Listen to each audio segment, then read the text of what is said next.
Hello all. Sadly, our good friend, Mr. Sotek, is not with us. I, however, am hale and healthy, which, if you know me, is probably a big surprise. I'm here and ready for an Ask Me Anything. Slightly unprepped, not really ready. Today was going to be all about witch hunters, but before we dive into some sort of loose preamble, can you hear me? Is everything coming through clear? Because I don't have Sotek on the other side to say, yeah, your mic's coming in okay. And I'm asking because just before I went live, everything went down at this end. Just went, nah, I don't want to work at all. So I've been panicking for the last couple of moments getting everything ready. So I would like to say an enormous thank you to Todd. Todd, you kick ass, for clarifying that I am coming through. And for everyone else who also did the same, like Mickey and Lucas and Swedgen and everyone else, thank you so much. Right, so today we were discussing witch hunters. We were going to dive into a much more complicated topic than I think many people realize. Witch hunters are often perceived as this Sigmarite faction that work out of the Empire and that's it. But witch hunters are a much more complicated affair than that alone. And we had lots that we were going to discuss. That's now going to be happening next Sunday at 4 p.m. UK, not today. Today, instead, I'm doing a cheeky We Ask Me Anything just because, hey, I'm doing nothing this afternoon. In fact, I'm going to reach down here, grab myself a can of whatever this is. Apparently, it's a can of Pepsi Max.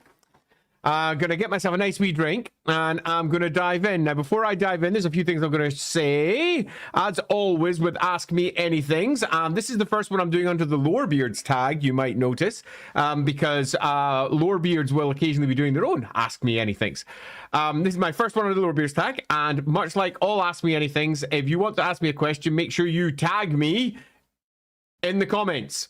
If you don't tag me in the comments, I won't know that you're talking to me. So if you just ask a random question like, hey, Andy, why is your beard so disheveled today? To which I will reply something along the lines of, because I couldn't be asked trimming it.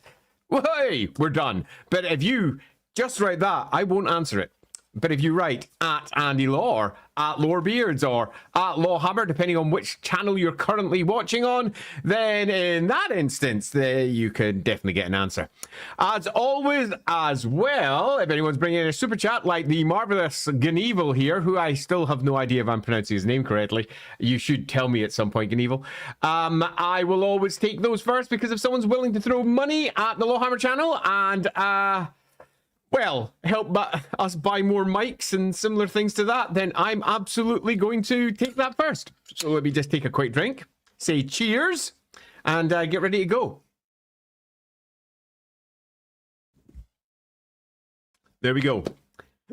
Oh, hiccup. Excuse me. There. I can do something that my wife finds exceedingly annoying. Let me just start with this instead of the question. I'll get to that in just a moment. When I was about 15, 16, I used to get hiccups a lot. Bugged the tits off me. I don't know why. I was apparently going through some form of puberty nonsense. I got a lot of hiccups. So I decided I didn't want hiccups anymore. Felt where they were in my body, and I stopped them. That's it. I just went, there we go. That's them stopped. Didn't take much. My wife gets hiccups all the time. She hates the fact that I can just stop them at will. That's it. It's not a really big fact. But as Andy facts go, it's an amusing one. I can stop hiccups at will. Alrighty, let's dive in. Gneevil. Raw. Apparently got a little bit of a frog in my throat there. Let me take another drink. Raw in Warhammer Fantasy Roleplay 4e says that humans can only learn one good lore. How does this work for PCs who start off as hedge witches, then join a college? So it's one arcane lore, note that, which and witchery is separate. Now, there's a reason that this rule's in there. It's because, if I'm being as blunt as I can be, there's an editing error. The original version of the rules separated witchery, arcane color magic, dark magic, and chaos magic into 4 different magic types. And you can see that division still inside the magic chapter because you can see that they're still broken up into that. However, there was a simplification made in the talents after submission where several things were just messed around and changed. They weren't ported over into the magic section as well. So how does this work? It works like this. You get your witch magic. Say, for example, I'm a hedge witch and I've learned hedge witchery. I then get picked up by the colleges. Hello, colleges. They drag this witch in and they say, you are now going to be learning proper, let's say, amethyst magic. So you shave your head and you become an amethyst wizard. From that point onwards, you now learn amethyst spells. You shouldn't be using your hedge magic spells or your petty magic spells because they are illegal. And of course, no wizard would ever use that other type of magic that they can. Now, it's also worth noting that several NPCs in Warhammer Fantasy Roleplay have this as a standard. This is common from all the way back from Warhammer Fantasy Roleplay 2nd edition up to the current edition. Take, for example, in 2nd edition, inside the Hedge Witch rules, I'll use this because it's the example given. There was a character called Marcus Fisher. Now, Marcus Fisher was a hedge witch, a very talented young hedge witch, one of the blessed few, one of those who are blessed by the gods according to hedge witch traditions, and a very skilled one who at a young age moved into the colleges to infiltrate them, and then learned grey magic. He was also very skilled at that, and he was still a fully practicing hedge witch, and on top of that, also a grey wizard. So the rules completely allowed for that. The plans for Warhammer Fantasy Roleplay 4 when I was running things, they got changed by others. Their plans were different, not better, not worse, just different. The plans for those 4 different magic types was to make it clear how each one of them worked in practice when we moved on to a magic book. There was a book that we had in my schedule called Realms of Sorcery, and in there it was going to show that all witchery came along with the possible point of corruption.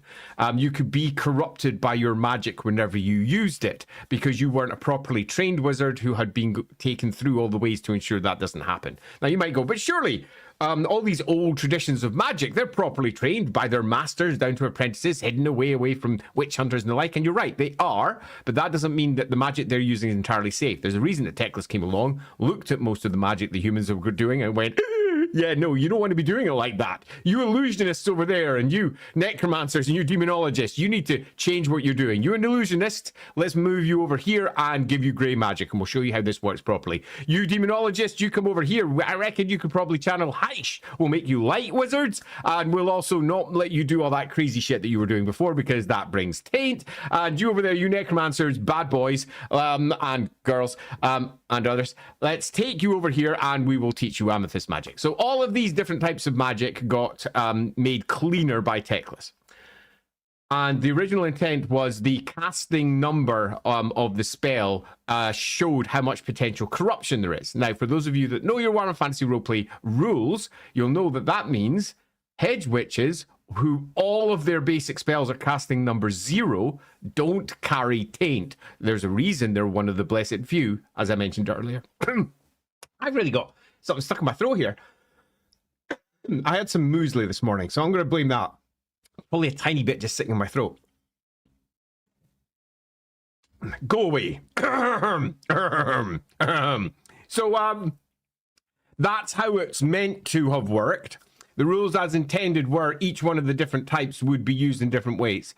And there would be actual taint for using various potentially dangerous spells that would manifest as corruption, and this corruption would eventually manifest as potentially mutations or arcane marks that were rather nasty. The Dar arcane marks are particularly nasty. If you've ever seen the afflictions that you get from Warhammer Fantasy Roleplay 1st edition, that was the plan that was going to be going on there. So that's a pretty long, convoluted way of saying we should be able to do it. And if you channel more than one wind, it also results in corruption of your human. It's not an elf lie. It does actually happen. There's a reason that most of the wizards that have channeled more than one wind corrupt and eventually fall to chaos. Biofoot, what do you think is up with the Booties Super Void? Now, I don't know. And just because you can ask me doesn't mean I'll have a good answer. I'm very aware of the Booty Super Void and what exactly is going up there. And I think my best answer for this would be the real one, which is I'm fascinated and I want to know more. And the second that somebody, I don't know, like Neil deGrasse Titan or something like that pops up and says something, that'd be great, but he has yet to do so. So moving down through my comments here, let's move down to Chaotic Monkey. Thank you very much. If there was an equivalent to 40k blanks in fantasy, yep, How would they be perceived in the setting? Would they have the same aura of unease blanks have having negative connections to the 8 winds? So probably yes, if they were the same. There would be that aura of unease. They would be rejecting the winds of magic. But you've got to remember that in 40k and Warhammer handles the aether, the warp, magic, psychic powers differently. In 40k, you are channeling warp energies directly from the warp. There's no handy gate of chaos throwing out winds of magic.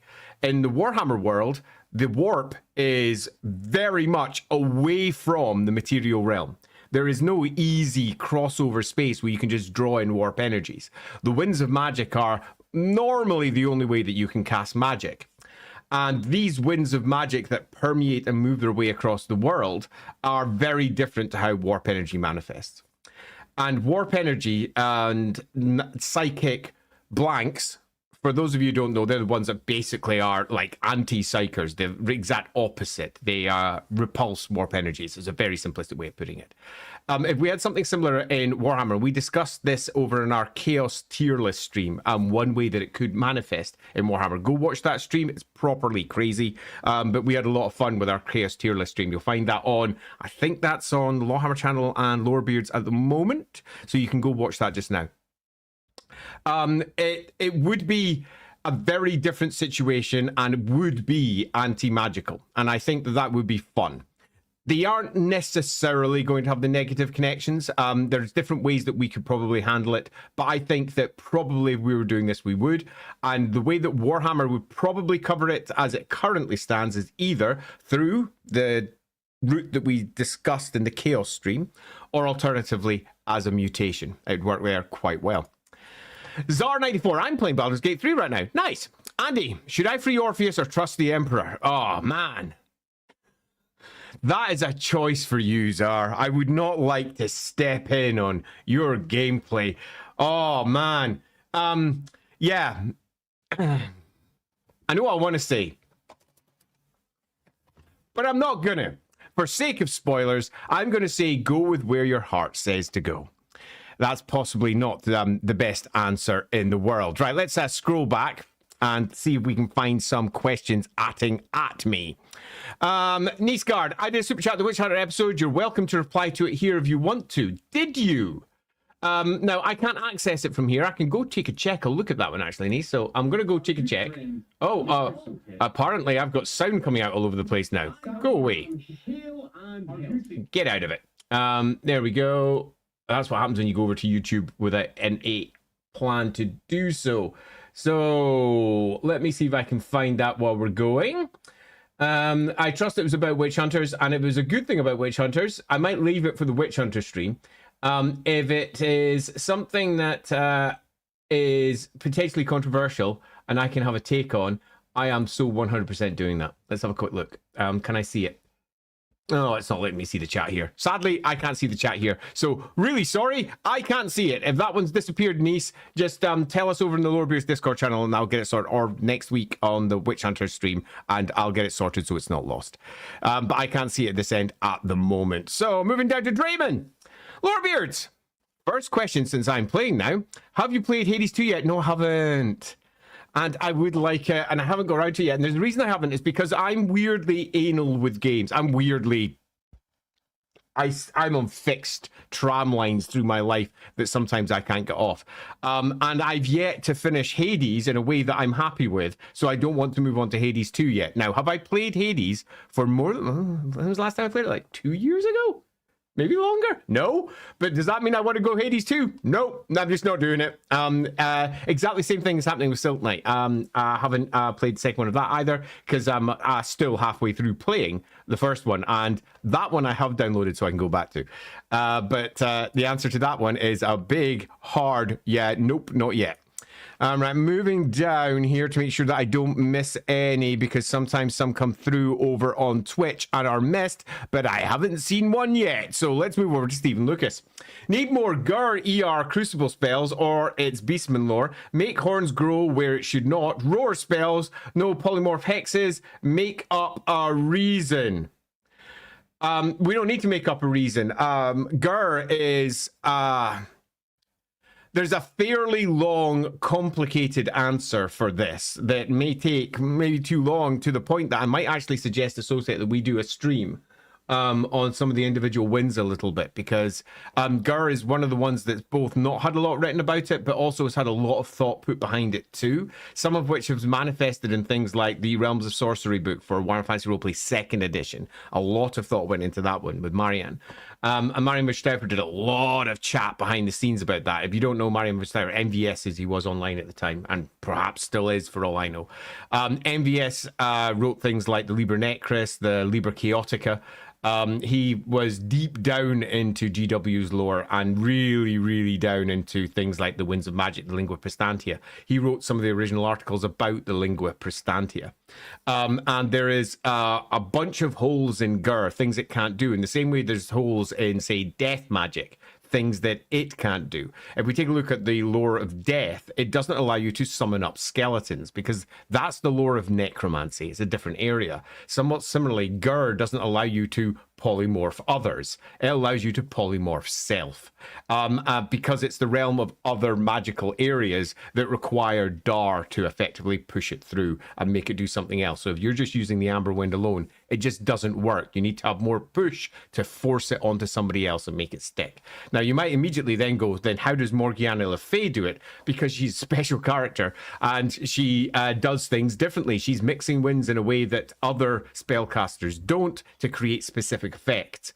She's not using a single wind, she's using multiple winds. And yes, she is using the Amber Wind in amongst that, because that is a core component, animalistic traits being manifested of that wind. So there's no real need to make up a reason. The real reason is because Gur doesn't do that. You need more to make the Winds of Magic cause somebody else to change into something else in that sort of fashion. Yeah, loosely, that's that. Battlefoot, while current AI sucks, I dispute that. I'd say a lot, arguably most AI sucks. Some absolutely doesn't. What good use cases do you see for something like that technology? Loads. I had a conversation about this on a panel at a con. And it it was an interesting one, because every single person at that con was, like myself, a somewhat lefty person.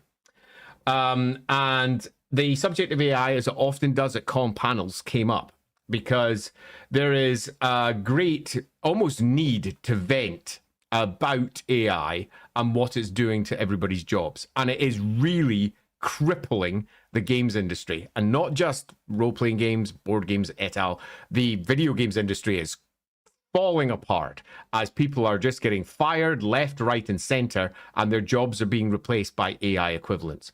This is going to be the norm for the next 5 to 10 years, as slowly but surely entire processes that used to be handled by humans are replaced by robots, with a human sitting on the top checking what the robot has done.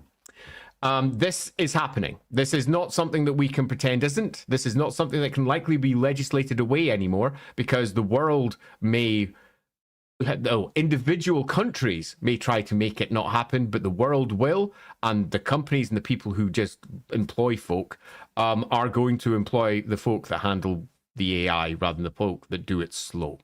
This is sadly a norm to come. Now, will people continue to hire real artists, real writers? Yeah, of course. We're going to get curated bespoke material at all times, and lots of people will have stances. I refuse to do anything with AI, for example, because that's not what my company believes in. We believe in employing people to do this work. And that's going to happen. In the same way that there were people back in the fields during the turn of the 19th century that they said, we won't be using machines to harvest our crops. We will be doing this by hand because we believe in people labor.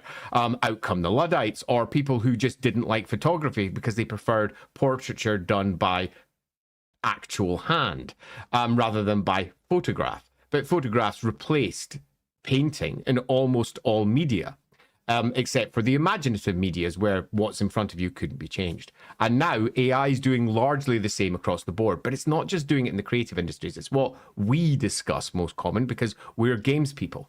It's being very usefully deployed in, say, for example, medicine, where there was a beautiful example of an AI pitched off against an entire group of doctors to detect cancers. The AI got 80, I think it was 86% of the cancers that were presented before it over so many hundreds of thousands of cases.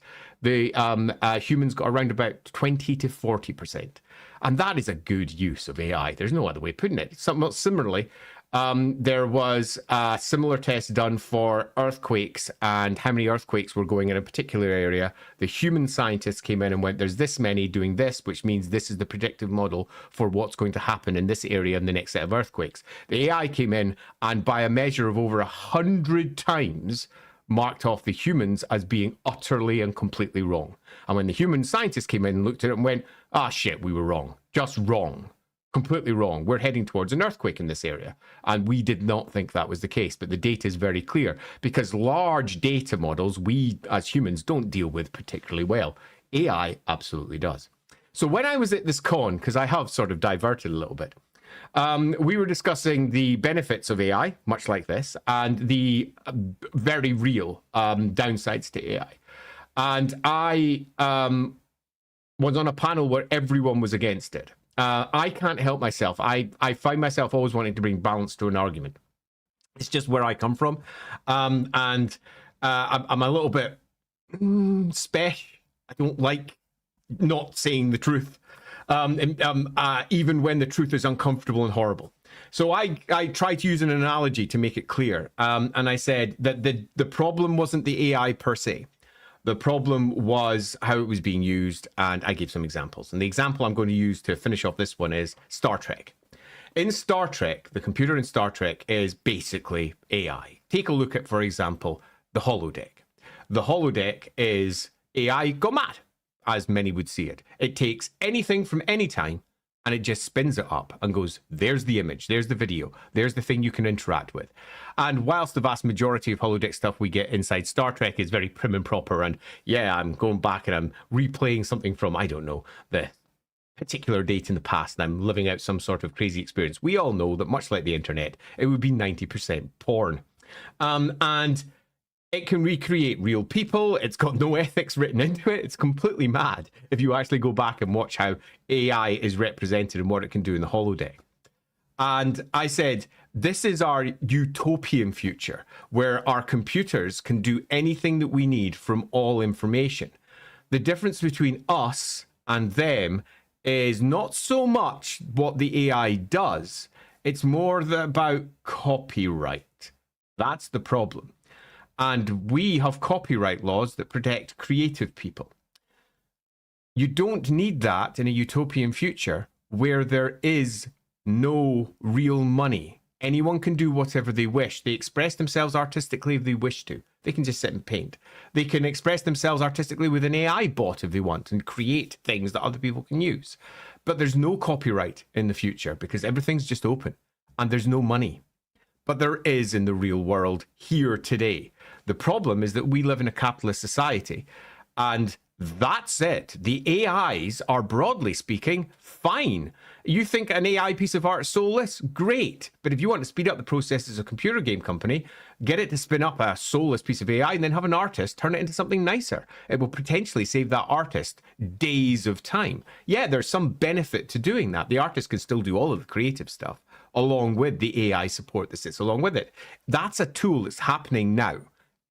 Computer game companies are doing that now, and writers are doing the same thing, where they used to have a team of, say, 15 writers. They have a single writer with a bunch of AI bots that they work through, and they edit all of its work to turn it into beautifully handcrafted stories using the AI as support.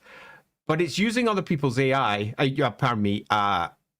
intellectual property, in a time when these people are going to be fired and have no money. So my problem with AI isn't that it's doing all of those things per se. My problem with AI is that the capitalist society hasn't caught up and said, we all need universal basic income, because that is required, because copyright laws have collapsed. We might not like that copyright laws have collapsed. There's going to be a lot of legal battles about it. But individual countries, when they side against AI, are going to be sidelined by most business in the future. It's a horrible reality. I don't like it one bit, but it's where it's going. But the reason I don't like it is because it leaves people behind without jobs. It leaves people absolutely bereft, and the rich are getting richer. The problem isn't AI per se, although the way it's being driven by tech bros is a fucking problem. The problem is how our society is constructed and the massive hole AI is going to create in the job market, because it's huge. Most tech industries are going to be moved from, say you had 100 jobs, they're going to drop down to 15 to 20.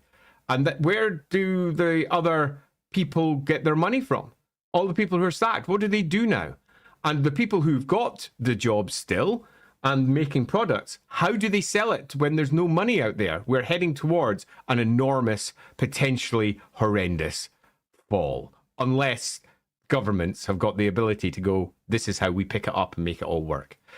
It's going to work somehow. I don't know how yet. But yeah, I try to pitch different arguments, and it's always funny pitching a utopian society as being the worst AI crime thieves. That was a music one. It made lots of people laugh. Archbalton, soon I will DM my first 40k RPA session, and I struggle a lot with low accuracy versus game balance. Do I let an Eldari PC be as fast, as strong as he's supposed to be, or do I nerf him for balance purposes? It's an age-old question, this one, Archbalton. Elves in Warhammer Fantasy are super fast. Eldar in 40k are preternaturally quick with muscle bundles that work very differently. Go check Xenology, the 40k background book from Black Library, if you want to see the autopsy of an Elder. They are a different species, and boy, do they move differently. The RPG games often don't reflect that particularly well, because they also strive for game balance. But even when they do, they've at the back of their head, the game designer's got this itch going, yeah, but I want my Elder to be like real Elder, or my Space Marines to be like real Space Marines. So they try to botch it, cover it up with useful skills or talents that sort of make it work. It depends on your group. Some groups, it doesn't matter if there's a power imbalance between the characters in the slightest. I'm going to give you an example from my own games. In LAWhammer, that's the actual play that I play online in Warhammer Fantasy Roleplay, the game that I helped design. In LAWhammer, we have some deep power disparity. Alamenowith, who is an elf, is significantly better than most of the other PCs at a broad array of things. But equally, some of the PCs have got some real min-maxed capabilities that make them exceedingly good in one area or another. And I have just not cared about game balance at all, because it's the story that's being told at the table that is the driving point of what we're all there to do. Plus, my elves have got actual genuine flaws. And that's what I would suggest thinking about if you want to bring balance to the situation, yet still keep Eldari superiority when it comes to speed or hearing or something else. Think about what it means in practice. Like, for example, my elves in LAWhammer have some significant and real problems with adapting to surroundings. Now, you might go, what the fuck does that mean? I'll give you an example. If you walk into somebody's house and they've got a pet, typically when you first go into that house, somebody else's house, it's got somebody else's house smell. You go in there, you smell that pet, and you're like, ooh, there's a bit of smell in here. This smells a little bit weird. And then about a minute later, you don't smell it anymore. Because our brains as humans are designed to do two things. One is be adaptable, to move into an area and not have it negatively work against us, but to have detected what might be in there when we first step in, but also to save energy. Our brains stop processing stuff that doesn't matter anymore to us. So if we already know that this house smells of different house smell because there's an animal in it, or because they use a particular perfume or air spray or whatever, we don't pay attention to that. We just switch off and move on, which means that we can survive in environments that are often extreme.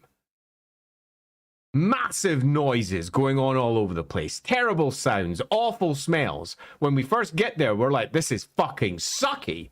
And it takes a proper extreme before we have to do something like cover up. Now, I'm not saying if something's too loud, it's going to damage our ears. That's always the case. But there's a horrible mixture of sounds within a specific band.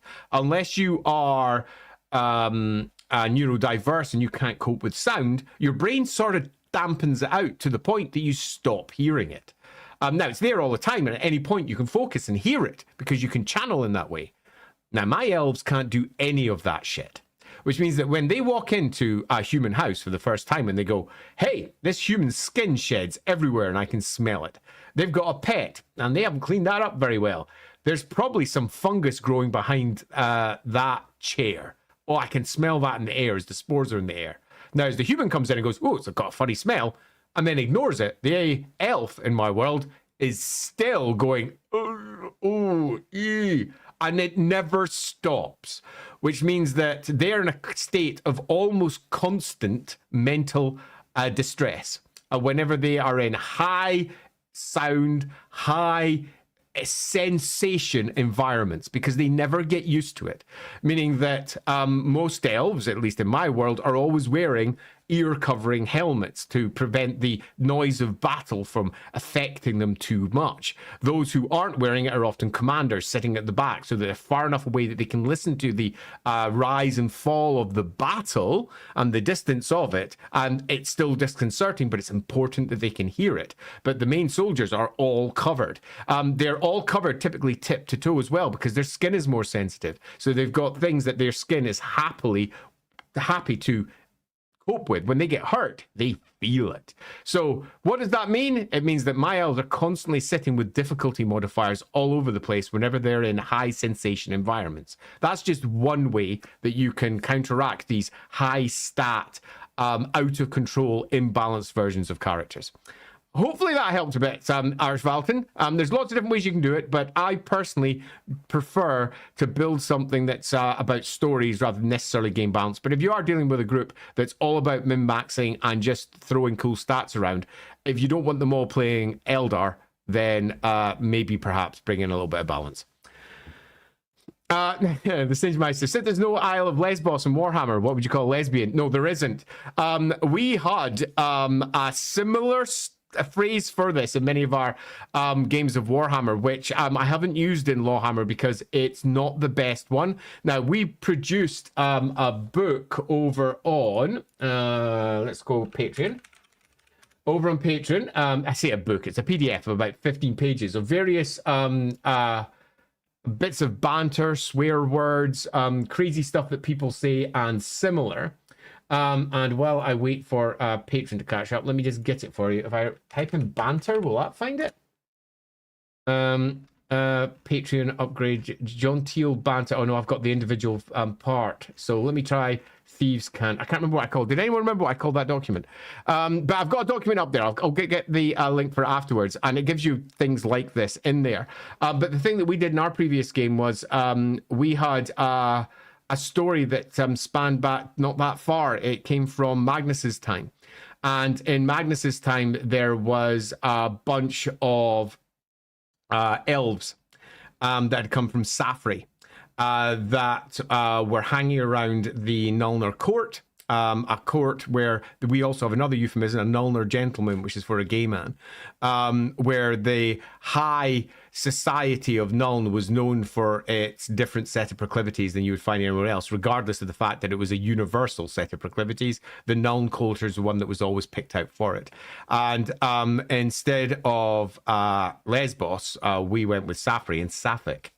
And that's where that one came in, and I've not ported that over to LAWhammer. It's not a piece of lingo that we use, but it is quite a fun one if you wish to use it. So yeah, go check out I might actually have in the collections. Do I have collections made up for the book? I don't have collections for the books. What the fuck? Oh, I need to go sort the LAWhammer Patreon. Anyway, it's up there for free. Go check LAWhammer Patreon, and I'll find the link for it later. If somebody posts it in the comments, I'll go find it after. Hopefully that gives you a little bit of a help. Nastra, what is deep in the middle of the Oak of Ages? Would it be a different world? A webway gate? Just wood?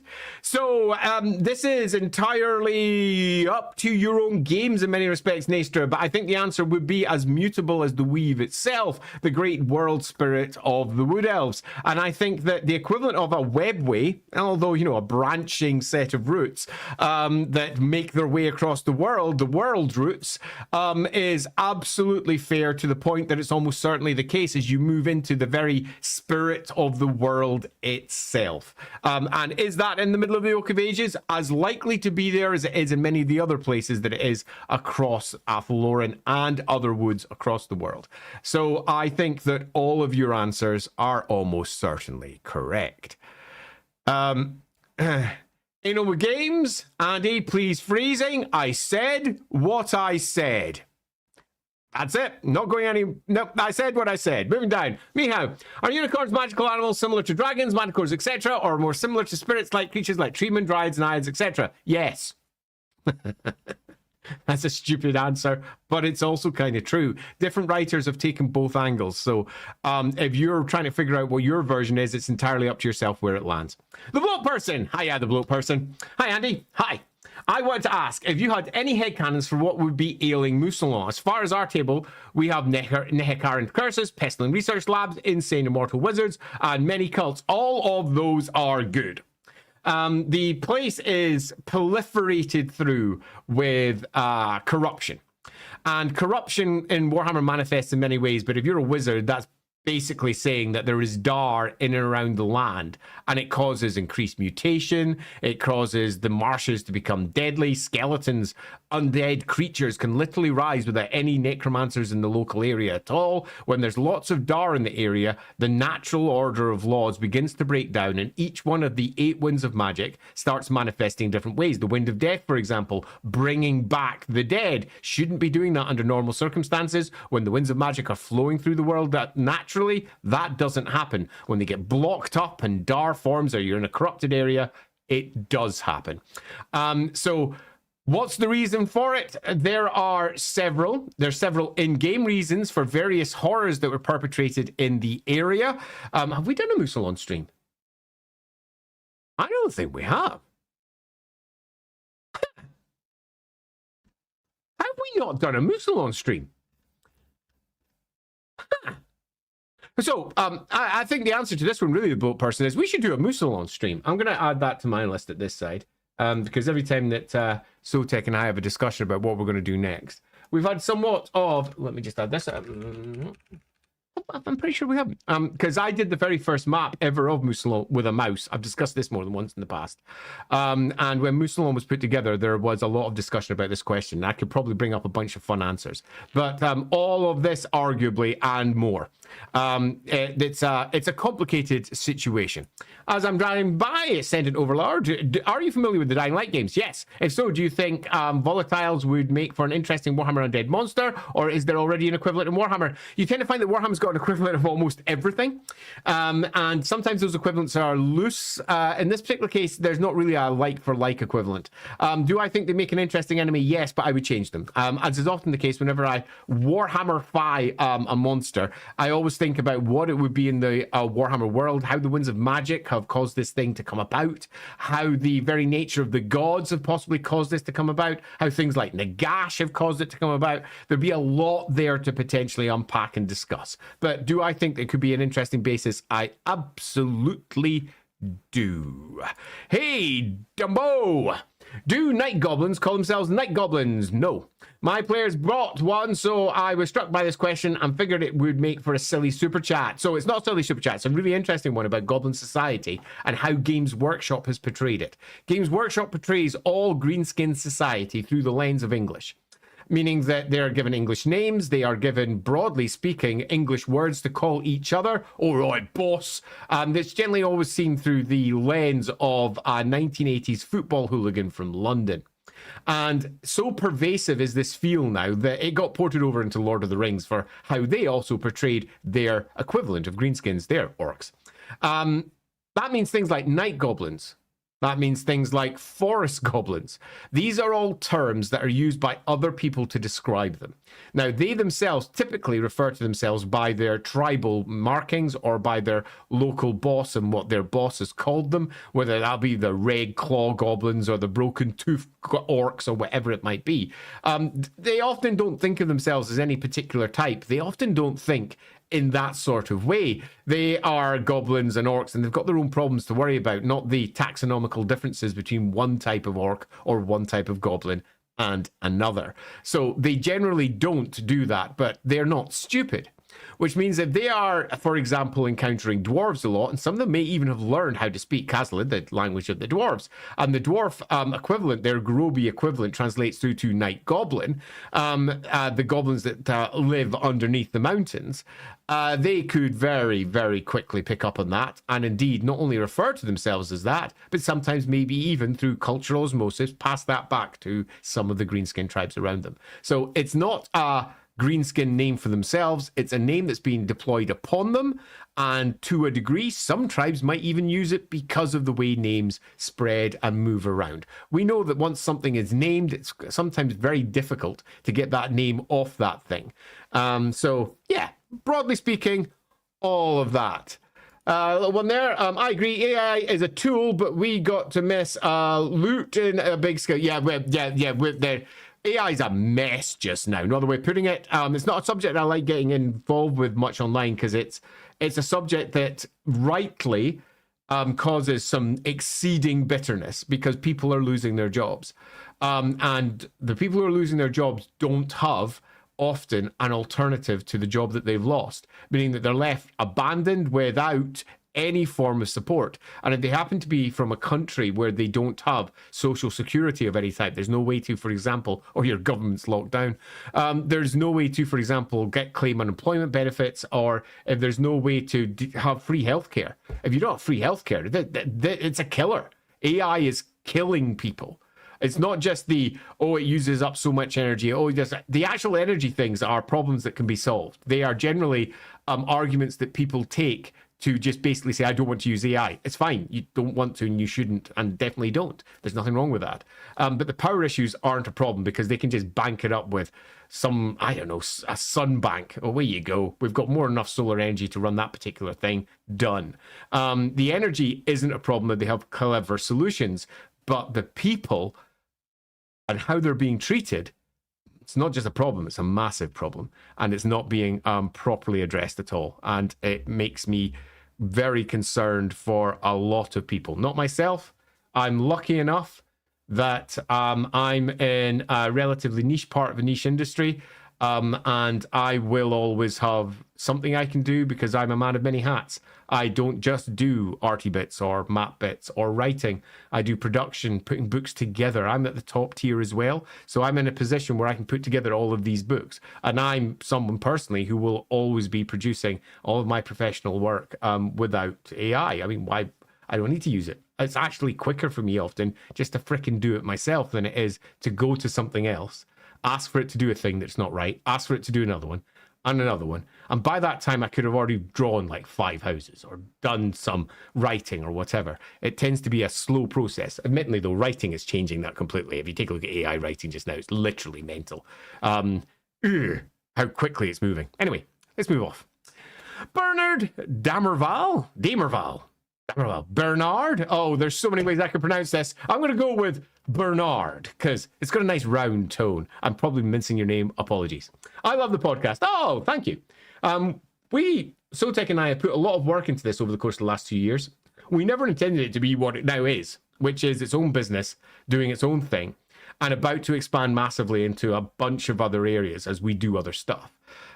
This wasn't the plan. We were just doing it for fun. And we're still just doing it for fun. If it ever reaches the point where we're not doing it for fun, I almost certainly will stop. Doesn't mean that Lorebeards will stop, because there'll be other people who can move in. But if it's not fun for me, I won't be doing it. But it is. I love this shit. I can't see how it ever won't be fun, because I found people who find it as much fun as I do. And that's what's important. And if you're surrounded by people who are just geeking out and having fun in a world that currently is exceedingly tough and depressing for many people, I say grip onto that tightly. Anyway, it whittles away a few hours at the law office. Law. You're going to be getting a lot of AI cases coming your direction at some point. Well, maybe not. Depends what law you're in.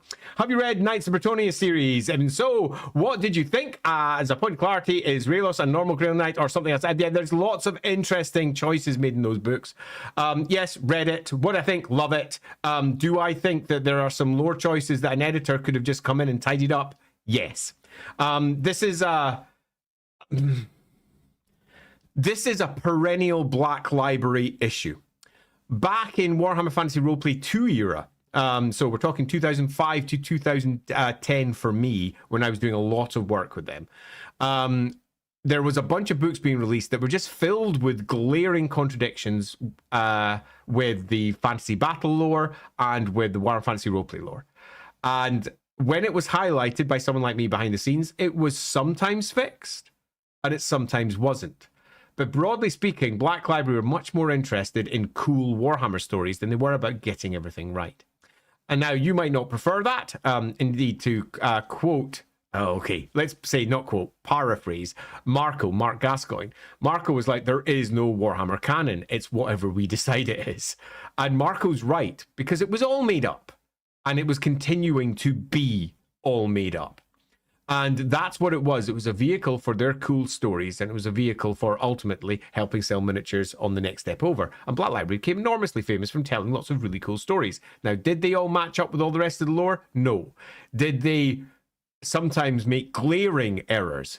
Oh, yeah. And sometimes those errors were so huge that the fans would complain. Sometimes, because the vast majority of the readers didn't know most of the lore, there was no complaint.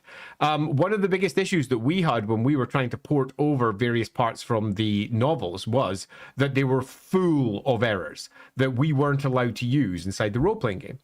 And unless you knew what all those errors were, writers just ported those over, which meant that the official line inside Black Industries at the time was, don't use Black Library novels, when they were a Black Library company. Genuinely hilarious, because it was easier to say this is the route to follow, just these books, than it was all of these books out here. There's 140 books that you can draw from, but you're only allowed to draw about 30% of the information from those, the good bits that are right. The other 70 we have to ignore. So that's why, broadly speaking, the Black Library novels were never considered canon for the Warhammer Fantasy Roleplay book creation.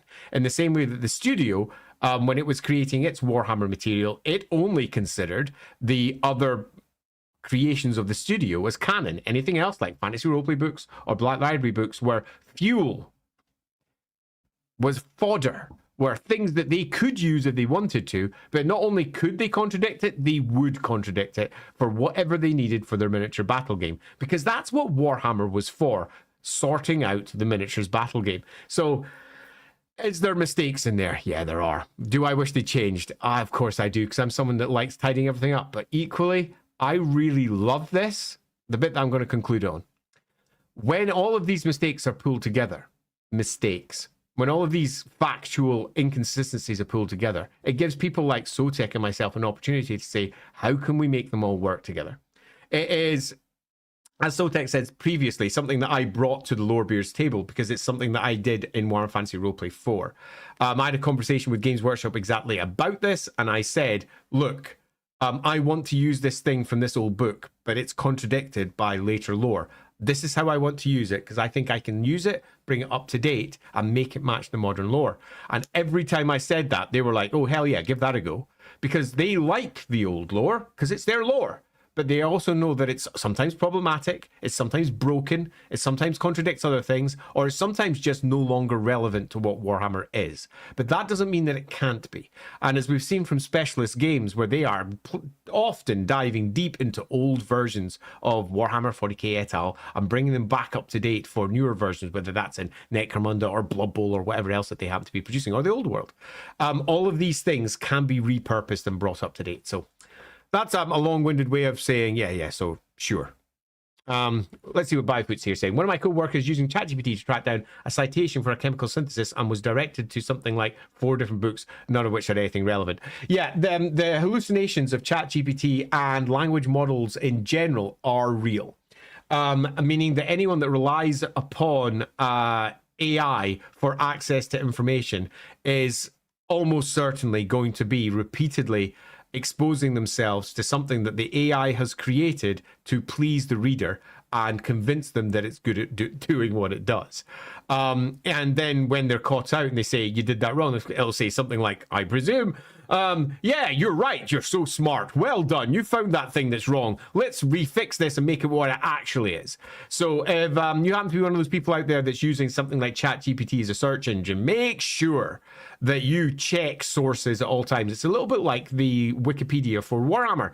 If you go into the Wikipedia for Warhammer and you type in any subject, like witch hunters, for example, the witch hunter entry that's up there is wrong. Objectively wrong. It cites books wrong. And that wasn't created by AI, it was created by humans. And they've just read it wrong. Their reading comprehension is just not right. And they have written an entire section about witch hunters, which is in so many places objectively wrong. And why do I know it's objectively wrong? Because I wrote the bits that they were actually citing. And they just done it wrong. They have conflated two things that shouldn't be conflated. And that's good. I mean, good. It's good for people like us. But it reminds us that we should always check sources. So if you are someone that uses AI in that regard, just check your sources. Thanks very much for saying that was a cool elf description. That was one way of doing it.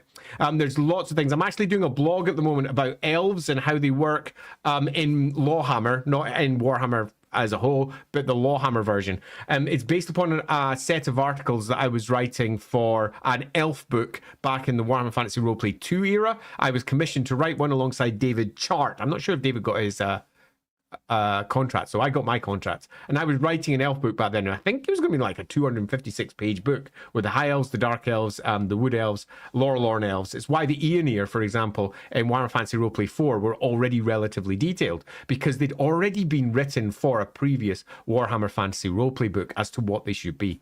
So the Aeonir, if you don't know it, is the name that was given to the Lorelorn elves. So yeah, it's a combination of a lot of the shit that I was writing for that, much of which draws from Xenology, the book that I mentioned earlier on in this Q&A. Xenology describes the Eldar in 40k and exactly how they work, and the elves and the Eldar are not so dissimilar. After all, the Eldar are nothing more than space elves. So there was a lot of the details from that were extrapolated from and developed further. But that never got anywhere, but I'm going to be writing up a thing about it, because the recent elf books for Warhammer Fantasy Roleplay 4th edition did nothing to describe elves. All they did was describe where elves come from, some of their history, a little bit about their gods, but did nothing about actually role-playing an elf and how it's different to be an elf. And in the elf book that David and I were going to do, there was going to be like 30 pages there about physiological differences with elves, how they perceive the world differently to everybody else, how being an elf is basically different from being a human. And I do mean there's going to be a good chunk of it in there. It was going to be all useful game shit. It wasn't just going to be 30 pages of dry and dusty, and elves have got big ears that do this. Yeah, bullshit to that. There's going to be adventure hooks and all sorts of cool shit, special rules, different talents that could be activated, blah, blah, blah, blah, blah. Moving down. Is the character repellents inspired by Tamora Pierce book series along the line 1983 to 1988? The main character even has the same name. I don't believe so, but maybe. I don't know the inspiration of this one. You would need to ask Nigel Stillman. He was the one who wrote it. So I can't say for certain one way or the other here, Walking Tree, but it's enough for me to actually go and check that out. So I might be able to... let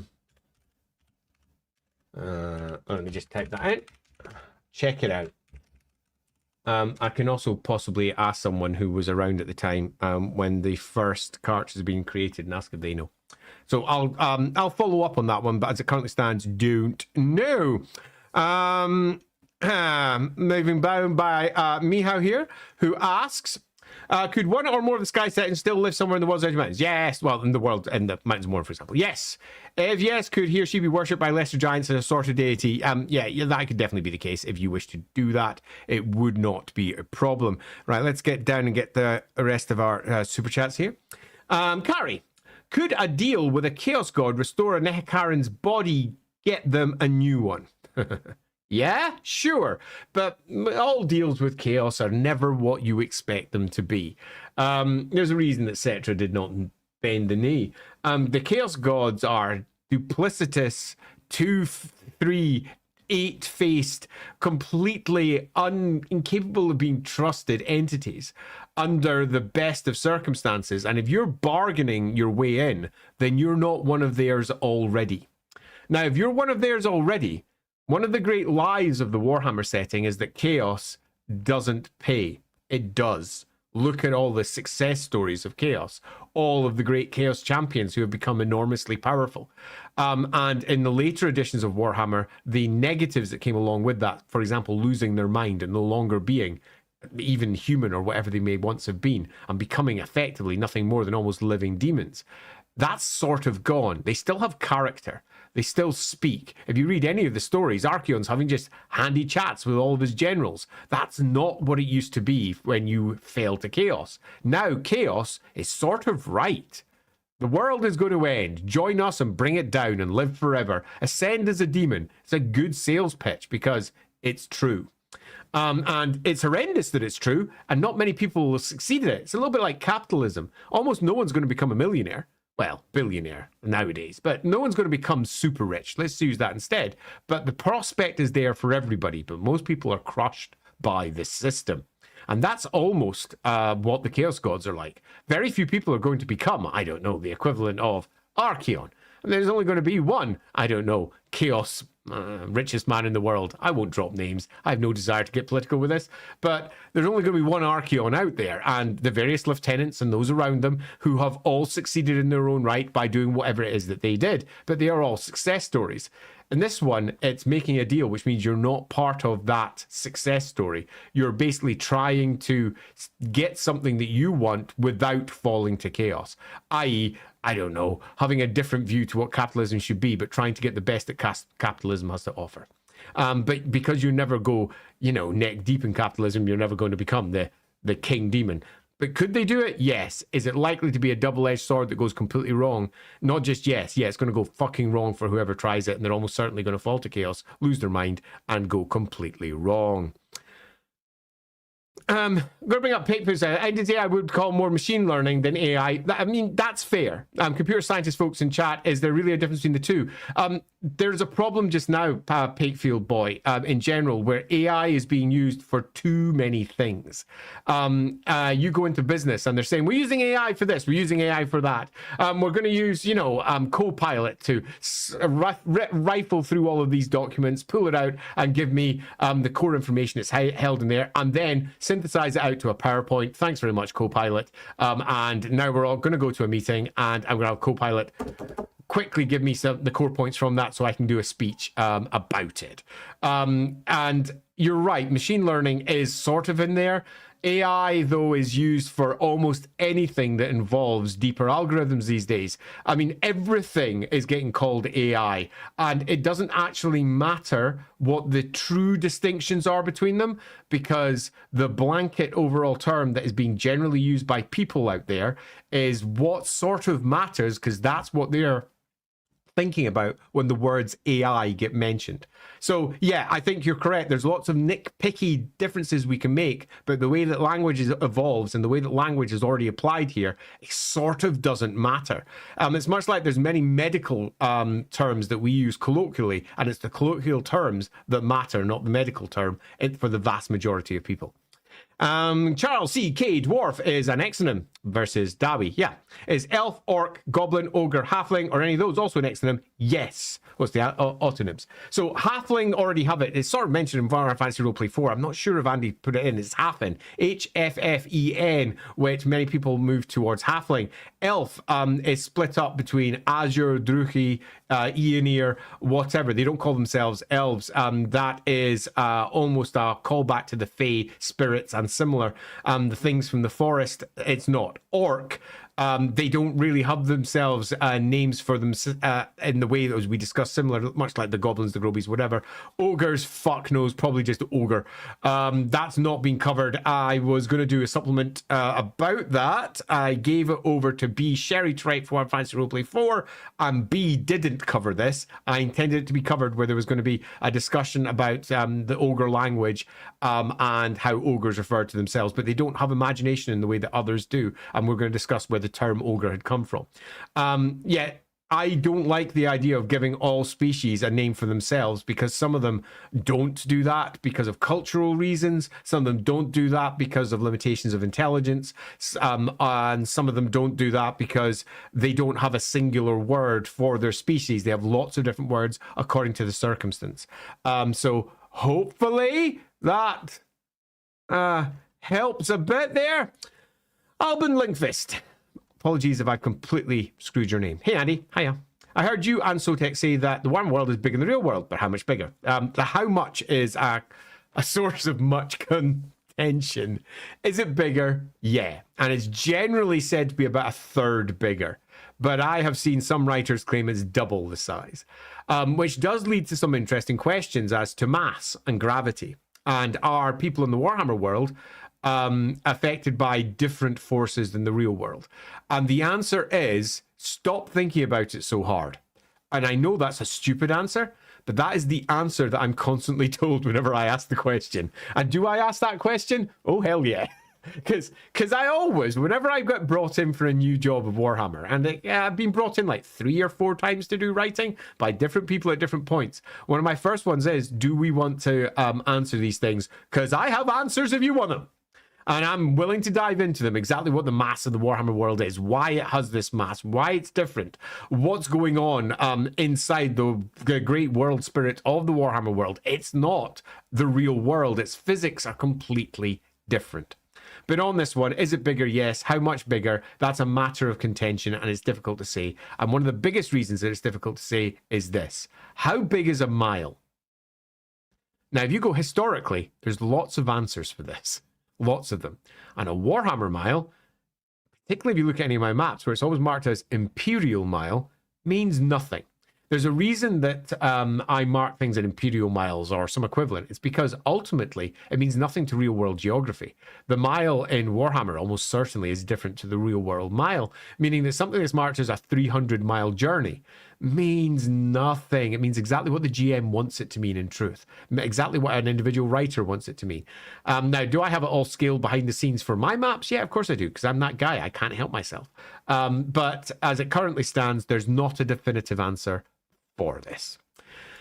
Brock 6000, hey Andy, hiya. What is a unique aspect of Beastman culture which could be teased out into a larger aspect to make them more developed like Skaven Chorfs?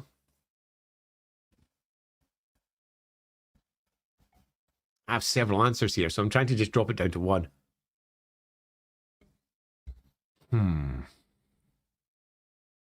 Yeah, this one's a bit of a toughie.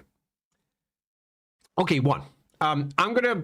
It's one that everybody knows, but it is so badly covered because the army lists focus on what's needed for the army, and the role-playing game often reflects it, forgetting anything other than, oh yeah, there's some mutants that have been taken in, because that's a core component of the story of the Beastmen, that they take in mutant children, and it's the mutant children. What happens with them, actually? Who takes care of them? What happens when a mutant is left in the forest? Who are the caregivers of the Beastmen? What is their culture actually like? It's often described as brutal and horrendous, but is it? In practice, on a day-to-day basis, rather than, say, for example, a challenge or a fight or something awful that occurs, what is their actual day-to-day life like? What do they do?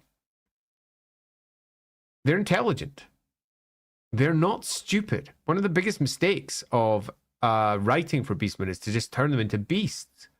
But so many of them come from human origin with human brains. So many of them are fully capable of not just human speech, but human reflection, human understanding, human compassion. How does this work?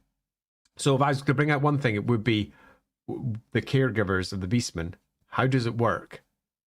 And that would speak to a large section of its society that's never been talked about, because they always focus upon the almost frothing, rabid beastmen that are attacking the villages, burning them down, doing whatever it is that they do there. And I think it would be fun to dive into the actual culture of the beastmen. Whoop, and that was your one. Let's move down to Survivor. I will Survivor. Like 40K's Black Library Inquisitor series with Jack Draco. Wow, that's gone back a bit. Which would you say is a Black Library book that is hilariously long compared to the Warhammer Fantasy lore, except of its day or has aged very poorly? Okay, this is going to be controversial. Gotrek and Felix, almost all the way through, contradicts Warhammer lore everywhere. And I mean everywhere. To the point that, now here's one that's again slightly controversial. When I was doing Warhammer Fantasy Roleplay 4, I was told to never use Gotrek and Felix in anything, because everything it presented was broken. Doesn't match either the battle game or the roleplay game anymore. All you can do is use them as characters that come in and leave. That's it. Don't think too much about their backgrounds. Don't try to make sense of the things that they do. So there's one that might surprise Gojek and Felix, the core component of Warhammer Fantasy literature. I was told to ignore, which I always find funny. But it's not a surprise. If you go back to the original books, you go, well, this is a take. This is not the characters that I will come to know later. Yeah, that's not a surprise at all. But lots of Warhammer books, particularly the early ones. I mean, just take a look. Say, for example, some of the most lauded books of the old library, like the Genevieve stories. Genevieve is a vampire. They literally had to rewrite the books just to make her make sense within the new vampire lore. And I say new vampire lore when 5th edition came along and turned it into the vampire counts. They completely changed vampires when they did that, and Genevieve got outdated immediately. Our entire book was a nonsense. None of it made any sense. It was just like Jack Draco, but they wanted to publish the books. They were really popular, so they edited them. They made her Lamian. They didn't really change the story, meaning that we still have vampires being totally cool, wandering around Altdorf, having an absolute laugh. Most of the old books are in this particular category, which amuses me a good bit. Phil5991. What are your thoughts with Archaon's lieutenants introduced in Storm of Chaos and who never returned after these events? Would you try to reimagine them? Yes. My thoughts are absolute wasted opportunity. They already had a bunch of other characters they could have used. They didn't need to make new ones that were just spun out of air. They could have used different ones. They didn't, so they should do something with them. Why not? They're there. I mean, they're fine. Let me just bring up this one from Patrick. You have mentioned how many Warhammer Fantasy Roleplay 2 PCs would become godly powerful after a year or two of play. How, given on limits and character advancements being around 35, 40, they max them all out. And that is godlike. And go take a look at the stats of a dragon. You have higher stats than Karl Franz, than dragons. As I said, and I've said before, Patrick Mulligan, in previous streams, we were playing with Warhammer Fantasy Roleplay 2 Neat for our campaign that started back in 2005.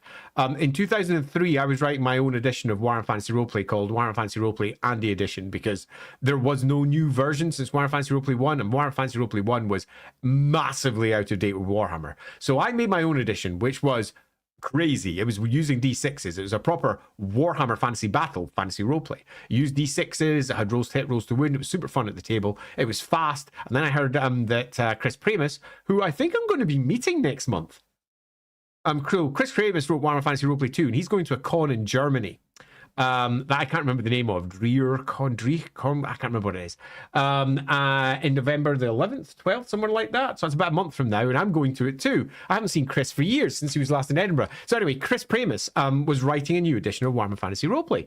And I was like, well, if he's doing that, toss, I don't need to write one. Woohoo!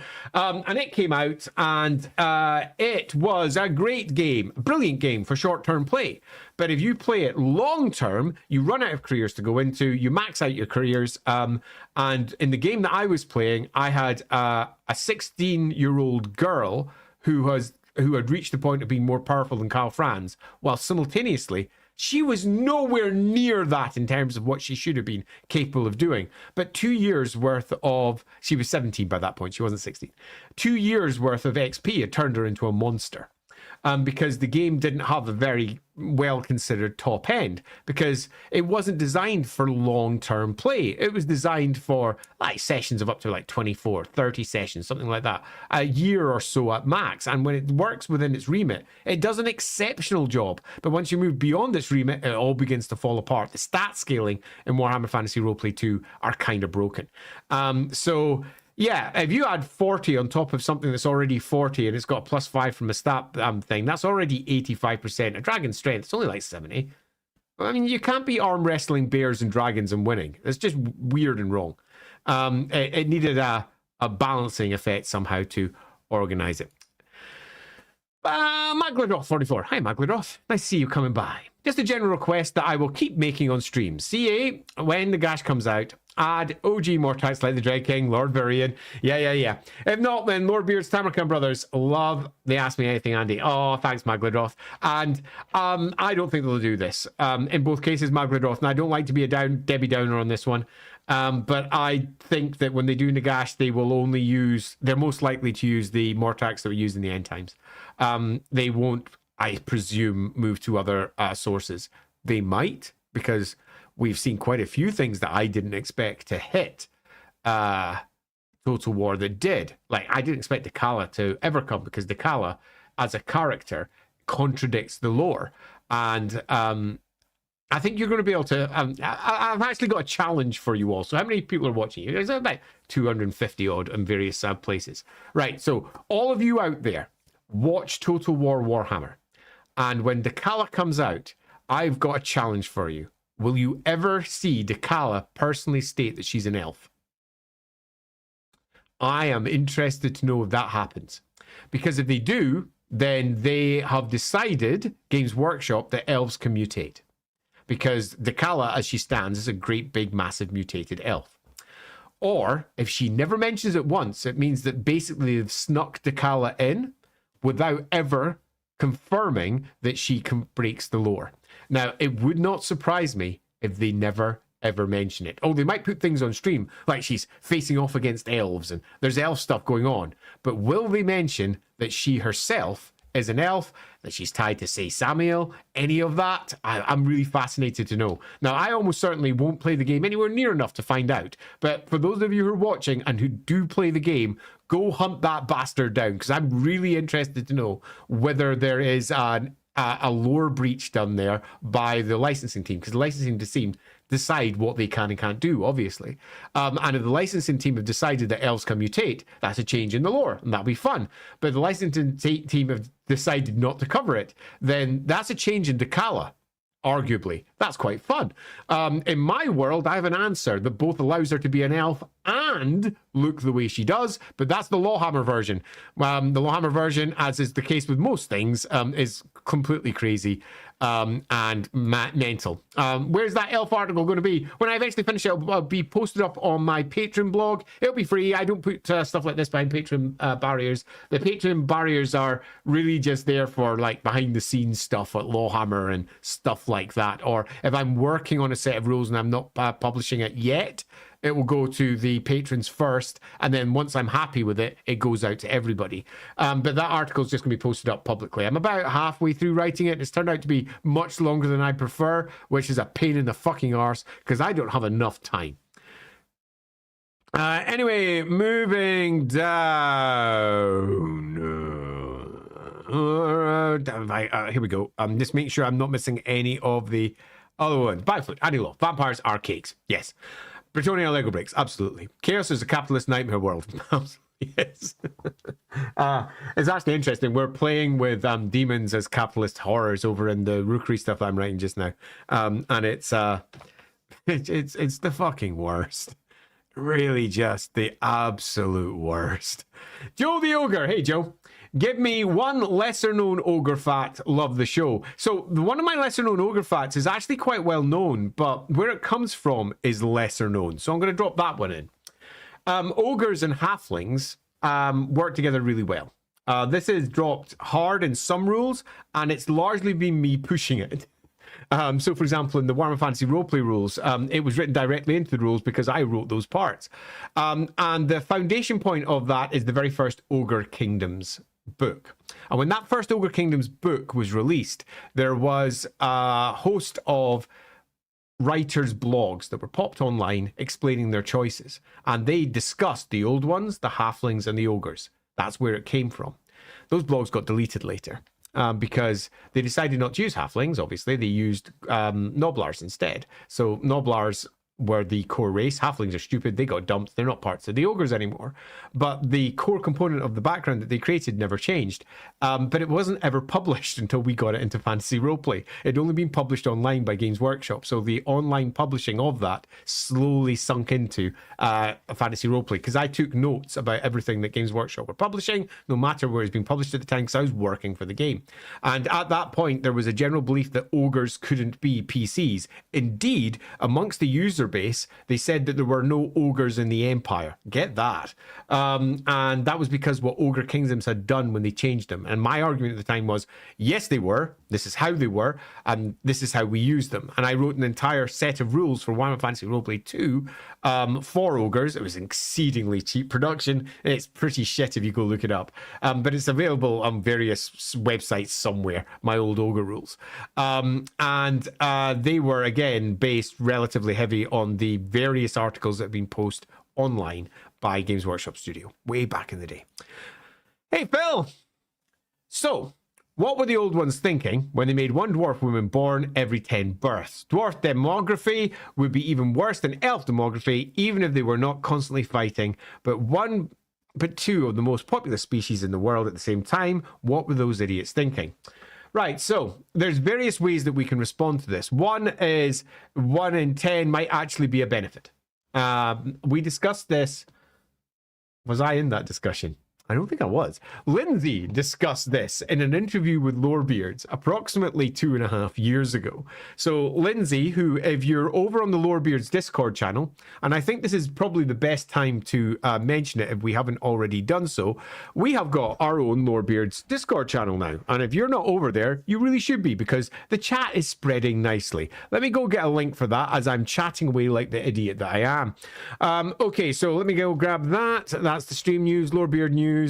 Here is the Discord link. Control C. Let's just pop that into the comments. Control V, like so. So if you go follow that link, you can go join our Discord.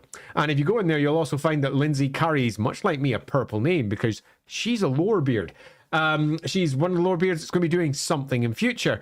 And this is a conversation that she had with Sotek quite some time ago, explaining how the culture that dwarves have and what they do, there is potentially benefits from this. It's not a bad thing.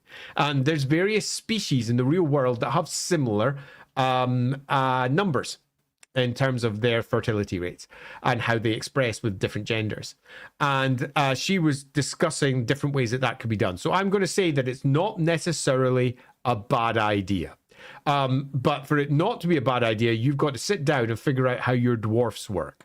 If you use them like humans, it's a bad fucking idea, because humans do not match that sort of setup at all well in any way, shape, or form. And all those men wandering around being cock blocked all the time, there's going to be a lot of frustration going on. Yeah, it's definitely going to be something a little bit different. Anyway, moving down to Teo Benora. I've almost certainly said your name wrong. Apologies. Considering we have horse dragon, what possibility of elf dragon or, God forbid, dwarf dragon?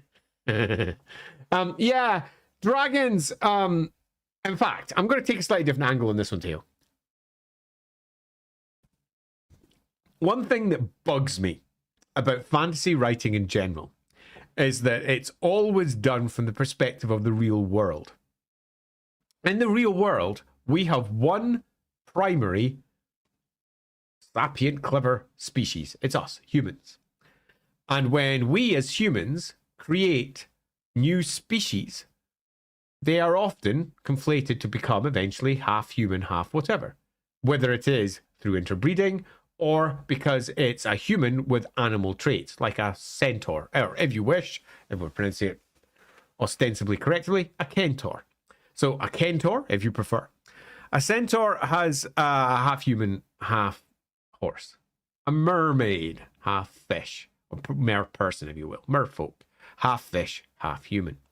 But in fantasy worlds, you got all manner of shit. Now, occasionally, they do this. A bull centaur. Half dwarf, half bull. I mean, it's got literally nothing to do with a centaur at all, but sure, bull centaur it is. They very occasionally do this, but they almost always forget that the second they start with things like half dragons, half elves, half halflings, half dwarves, whatever, why does it have to be always half human, half something else? Where's my elf dragon? Where's my elf dwarf? Where's my elf halfling? They don't do it, to the point that some games, like say D&D, you can play a half elf, I'll play a half orc. What about the half dwarf, half human? It's not half dwarf, half human. Pardon me, half dwarf, half elf. They're not the core components of the rules because it's always taken from the human perspective, and it's something that just really bugs me. But could we have possibilities of other animals mixing in a variety of ways in the Warhammer world? Absolutely. The concept of cryptid is ported over from the real world. Cryptids being basically animals that are constructed from multiple other animals and turn into a monster. Often because during medieval eras, they didn't understand what a giraffe was or a hippopotamus or a big massive bison, and they just confused it to be something else. Oh, it's got like the neck of a... Oh, crap. How do we describe a giraffe? It's got the body of a cheetah, maybe, because they're spotty, and the neck of a... What the fuck's got a neck like that? And they try to make sense of it with their very basic understanding of biology. Now, some of it's just made up because somebody hears a story of this crazy creature, and they draw it, and they say, like this, and they're like, yeah, sort of. There's no surprise that we have tons of cryptids, but in the Warhammer world, these cryptids are real. And could we go in a variety of different directions beyond what's already happened? Yeah, sure, it's fun. TGS. Is there a Dawi term for halflings as there is for Ulgi and Elgi? How do dwarves and halflings get on? Fine, halflings get on with almost anyone if they're allowed to. Dwarves equally tend to not get on with most until they've been shown to be trustworthy. Halflings in general are trustworthy, barring one core thing, which is central to dwarf mentality. Halflings don't really have much concern for personal property. They share things, everything. It's a core component of their culture. If they need a hoe and their neighbor has got a hoe, they go take the neighbor's hoe and they start hoeing, and they'll probably put it back, or they'll just put it on their own shed. A rake will pass around through multiple halflings and multiple generations. And they're constantly in each other's pockets. They also live in each other's pockets. The average halfling clan all live in one area. And that's often just one building. There might be as many as 30 or 40 living inside one relatively small house. Most of them bundled together in the same beds, lying on the same floors, all living in with each other. They are swapping partners. They're swapping children even. They're community driven. And to them, that is a norm. Dawi are individuals who believe in personal property and something being theirs. They really respect craftsmanship and ownership. And there is a strong butting of heads here. Both are aware of each other's way of living. So the halflings know that the dwarves are really weird about this shit. So they know that they probably shouldn't, you know, I need an axe, and that dwarf who's passing through's got one. I'll just pick it off the back of his truck. Boff, boff, boff, and use it. Oh, he's gone by. He's gone. And 4 days later, the dwarf goes, where's my axe gone? Arse, because they happen to pass through the mootland. They're fully aware that halflings also tend to steal things, as they put it, where they don't think of it as stealing. They just think of it as using the correct tool for the correct job, borrowing if you must, but nothing really is owned by anyone, man. That's not really how the halflings think. So because of that, they butt. Now, do they have a term? Yes, absolutely. Have I written it down anywhere? No. I've not used one. And it's not been added to any lexicon that I've done. I'm not aware of it. If the most recent books have covered that, pardon me. I'll take another drink. If the most recent books have covered that, then great, but I'm not aware that they have. Because I've got my own lexicon that I use for Khalazid on my computer. That is a mixture of all the stuff that I've written on top of the stuff that's been written in official publications. And anything that I've written gets added on top to anything else. And if someone has a new word and adds it to an official publication that contradicts one of mine, I then just use words that mean things that are similar but not quite the same. So yeah, they absolutely do have one. I've no idea what it is. I'm going to go meet one. It'll probably be something relatively close to it. Elgi, Ogi. It'll probably be Halfgi. They call themselves the Halfin, so Halfgi almost certainly would make sense. It wouldn't be HALF, it'd be HAFFGI or HAFGI. How would I do that? You've actually got me thinking about it, TGS now. Let me just open up my hard drive. There's a problem there. So I would make it Havgi. Havgi. Taking a little look at what I have here. Havgi. Yeah. Almost certainly Havgi.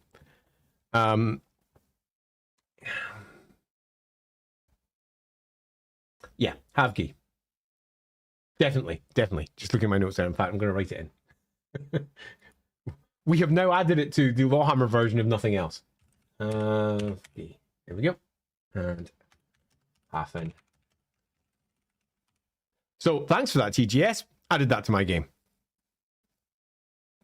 Moving down. Brock. Tinfoil hat time. Do love these. What if dragon ogres were split into ogres, halflings, and lizardmen? Explains why they're all resistant to chaos, or wyverns not. So what if dragon ogres are split into ogres, halflings, and lizardmen? So what, there's like bits of lizardmen in them, so not dragon? Is that what you're saying? I'm not quite sure what you're saying here, Brock. Right, I'm going to reread this to make sure that I'm getting what you're saying. What if dragon ogres were split into ogres, halflings, and lizardmen? So not ogres and dragons. So ogre, halfling, and lizardman. And that would explain how they're resistant to chaos. Or wyverns. Maybe? I mean, sure. I don't think I'd do that, though, because that suggests that they're a split species rather than their own unique species, which is what they are. Dragon ogres are neither dragons nor ogres. They're dragon ogres. So I would probably go with that instead. Moving down to Phil. Why do dwarves refer to their ancestors as gods when they are nothing like the gods of the other cultures? It's just a matter of convenience. How do they comprehend the gods of other species? First, it's brave of you to think that all the species all think of gods in the same way. They don't. Dwarves believe that their ancestors look over them and are like the gods that others have as well. Just because they're not doesn't mean that they're not. They are constantly trying to emulate their gods as perfect examples of what it is to be a dwarf. They are attempting to replicate their greatest actions, do the, things that would effectively be seen as good in their ancestors' eyes. Their ancestors are almost like the beginning point of a platonic emanation, where everything is perfect at the beginning and it slowly gets worse and worse the further from the source that you get. And the further from the source you get, the worse the dwarves get. That's genuinely bullshit, but many of them believe that. So it's not a matter of convenience. It's what they've always called them. Almost since the beginning, they have worshipped their ancestors. Ancestor worship is where it's at. The word God is not from... I think this is a linguistic problem. I'm going to take this from a different angle. The word God is, if we're just defining it, the Reichspiel word. In that we're using... in Gott, if you must. But in that, the route that we have through to understanding the dwarves is English. And the translation of their ancestors that they worship as gods is ancestor god. But if you look at what they refer to themselves, it's not that. It's just their holy ancestors.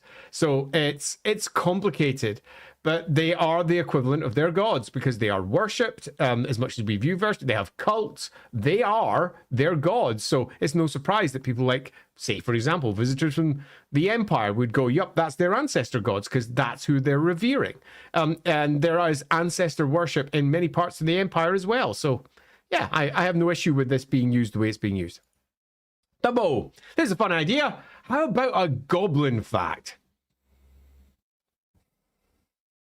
So many I could go with. So many. I'm going back through old books and going, I could use that one. Oh, I could use that one. Yeah. This is a really simple one. It's one that lots of you will know, but there's lots of different things we could do. But I'm using this one specifically because it counteracts how many people view goblins and snotlings and greenskins in general. In many pieces of art, goblins, in fact, if we go right back to the beginning of Warhammer, goblins used to trade with dwarfs. They weren't antagonistic per se. They hated each other, but they traded. They worked with each other sometimes. Grom the Paunch of the Misty Mountain has got stories with dwarves that were involved working with them. Over time, the antagonism between the different species got ramped up with each edition of Warhammer, until eventually the goblins, which were an entirely approachable species to begin with, no longer were. And so they moved into a different slot, which is when you face off against them, they are killed and sometimes captured. And there is still remnants of this inside the literature. We, for example, see the stories of various dwarf kings who have had their various families kidnapped by dwarves, by orcs and goblins in particular, and just kept for reasons that make no sense given the modern greenskins, who just eat their captives. Generally, why do you bother keeping them? Unless you're going to use it as some sort of trophy. And even then, you're not just going to keep it in a dungeon. They don't need dungeons. That's not really how orcs work. But it sort of has held on. And we still have remnants of this. One of the most famous pictures of Sigmar is Sigmar with a goblin jester at his feet. And that's interesting.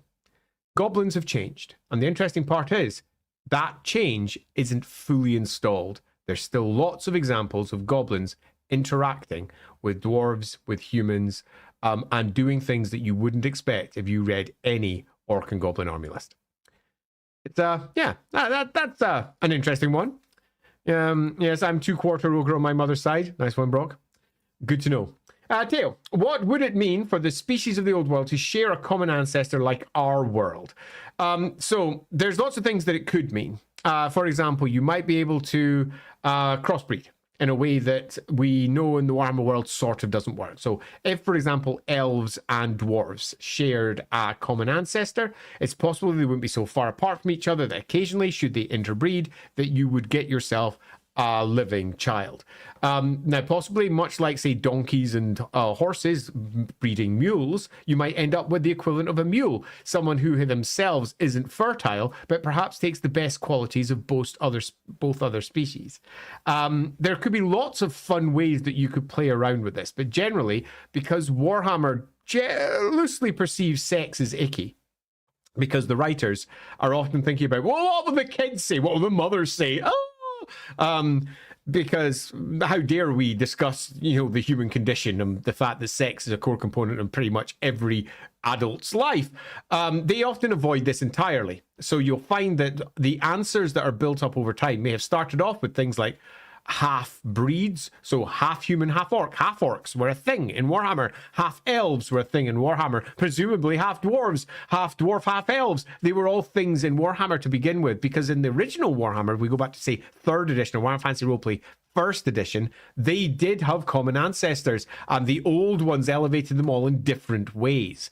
And they also shared a common language as the core beginning point. And that language developed in lots of different ways in different parts of the Warhammer world. And they shared basically everything. They have a shared common DNA and a shared common language, a shared common everything. That changes massively as we progress through the later editions, as they go, yeah, I don't really want to think about elves having sex with dwarves. That's weird. Species can't interbreed. Oh, sure, that sort of shit happens off camera, maybe, perhaps, but they don't. In fact, elves and dwarves hate each other. Goblins and dwarves, they hate each other. Everyone hates each other. So that thing just never happens. Elves find everyone else despicable. They would never touch them. They consider themselves too aloof. And as you find as we move into the later editions, anything that involves two other different species occasionally doing the naughty together has sort of been pushed aside, while occasionally a novel will return and say, hey, wait a minute, I'm a writer and I'm going to talk about, strangely enough, the human condition. Except in this case, it's going to be the elf condition. And they are a bit more broad in how they approach sexual matters. But they could potentially interbreed. They might look more like each other. They might have more in common in terms of their physical organs, how those organs work, how their eyes work, how their teeth are formed. My elf teeth, for example, are not formed in the same way that humans' teeth are. And that's a question for the blog that I'm going to be posting later. Moving down. One there from Roddy Knock. In your Reichland Estates list and map, you have a tiny looking place called the Princedom of Onelreich. Yes. Is there any history behind that location with such a lofty title? It's a princedom. It has a princess that leads it. She pops up in one episode of LAWhammer. She has a lot of rights that almost no one else in Reichland has. The Emperor can't tell her what to do. She actually, strictly speaking, she swears to the Emperor, not to the Prince of Reichland, even though she's part of Reichland. Reichland can make requests of her, but they can't make any demands of her. So when, for example, the Prince of Reichland calls for state army troops, so she's allowed to do when the Reichland goes to war. So Reichland officially goes to war. He's allowed to call upon all of the prime estates, which would include, one presumes, the Princedom of Onelreich. But she has a unique position where she can basically say, fuck you, I'm keeping my troops. She's still part of Reichland, but she holds special powers that are separate to Reichland, which give her a surprisingly large amount of power. She's an absolute sovereign within her territory. Nobody can tell her what to do within it, but it's so tiny that it doesn't make a great deal of difference to imperial politics as a whole. But yeah, you can see her. She pops up in, if I can get an episode list up, I can maybe do it, because it was a special episode near Christmas where we did a special episode that discussed what happened in Ubersreich, but we did it from the perspective of what happened in the Emperor's Palace in Altdorf, and she's one of the characters that pops up. It was a story that was being told by the character in our game called Dodgy Johan, who is the advisor from Total War Warhammer. He's not called Dodgy Johan, it's just what the PCs have called him. It makes me laugh whenever they bring it up. It's about episode around 20-ish, somewhere around there. I'm going to fish it out now. It won't take very long. It'll take me 2 seconds to go find it. If I go to the playlist, if I pop up the first episode, switch off the sound on that because we don't need it, and if I scroll down, Doctor's Orders, Old Faces, this is when we're in Altdorf, the Traitor, Conflict, we need the Christmas episode, the one where the advisor is the Fall of Ubersreich, Season 1, Episode 26.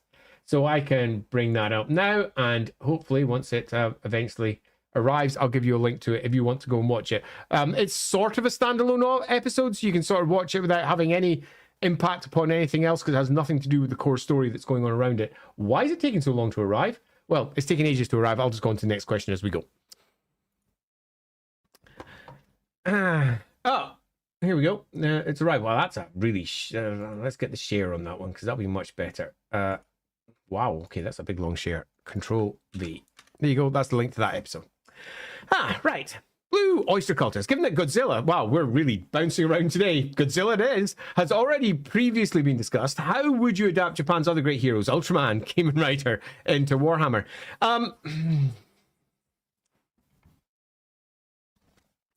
Many I just wouldn't, because I wouldn't want to. I would much prefer to go to historical ones. It's much like I don't try and convert, say, Doctor Who into the Empire, just because, you know, Doctor Who is strongly tied into modern British stuff, and we all know that the Empire is nothing more than a British version of the old Roman Empire from the real world, but it's very British. And I tend to avoid certain types of character, and the most modern ones, the ones I avoid, the ones that feel modern, and they do. Godzilla doesn't feel quite so modern, for all that, obviously, the whole nuclear side effect thing, but that's the... Godzilla is 100% Warhammer, because Godzilla is created by man and the horrors that man wreaks upon the world, and then comes back to provide some sort of, let's say, downside to using all those nasty weapons. And in the Warhammer world, that core metaphor, uranium et al., is warpstone. So Godzilla is a warpstone monster. That's what he is. It's already pretty much written for itself. The other characters don't have very clear, obvious Warhammer ties over, so I'd be less interested in doing that unless someone made a really interesting pitch for it. Benjamin Fraser. Is there any documented halfling language? Did they just speak what ogres speak until they integrated with human cultures? So, Benjamin, This is not documented. It is not marked anywhere. Indeed, just the nature of where halflings come from is also an extrapolation. It's something that we dive into again in LAWhammer. LAWhammer appears to be popping up a fair bit because LAWhammer covers a lot of really random lore that people don't generally expect. We have a bunch of tales that are set in the past during the time of Sigmar, when the halflings first arrive in the Empire. And it'll be 1,000 years before they're eventually granted their own area in the Mootland. It's an episode that starts at episode 68.1 called Enter the Dragon, which has a big picture of a very famous Miao Ying lookalike. No, it's Miao Ying sitting on the front of it. Going to episode 68.2, going into episode 68.3. So that's Into the Drakwild and the Son of Mordax. I remember them this time. And those episodes are dealing with one character in particular recurring, a halfling called Ulf, and I had to basically make up the background that he came from, where the ogres originally came from, and had been driven out by the Cathaeans, had a deep hatred of Cathaeans because of this, had burst up against the wall that is the World's Edge Mountain, the spine of the world, got trapped on one side because of the dwarves and had been there for generations until eventually they migrated across and arrived in the Empire.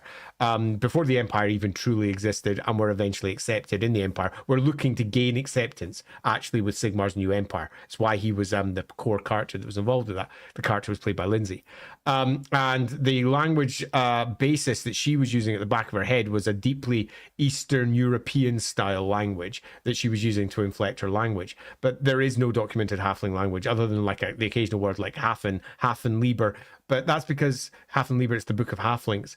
But even that is strongly influenced by classical, because that was the core written language that the halflings first encountered when they came into the Empire. So it's got a lot of classical words in it, which is one of the reasons why there's lots of classical sounding names for many of the older halfling characters. So sadly, no, there's nothing. But could we make one? We absolutely could. And I probably would use something that was, at least linguistically, far Middle Eastern, maybe Far Eastern Europe, somewhere over in that area, maybe Georgia, maybe Azerbaijan. I'm not sure where I'd fall back on, but somewhere in that area, and I'd start building from that. I'm building something that's relatively unique if you wish to do so. That could be super fun.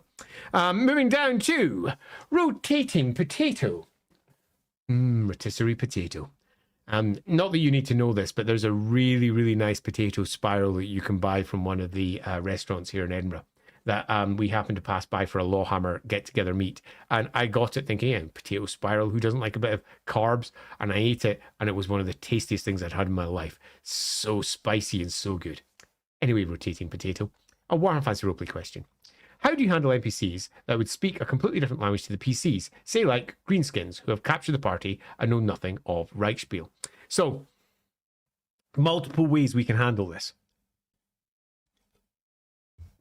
I have a blog online in my old blog on Blogger, which I'm going to go find as I'm talking. So I had an old blog on Blogger called LAWhammer. It's why we called the actual play that I do LAWhammer. And the blog detailed an orc encampment, and I was discussing Warhammer Fantasy Roleplay and how it could use orcs. And okay, how am I going to find my blog if it doesn't want to find it? Give me a second while I find that in the background. Stupid website. Anyway, as oh, here we go. Let me find this blog as I'm talking.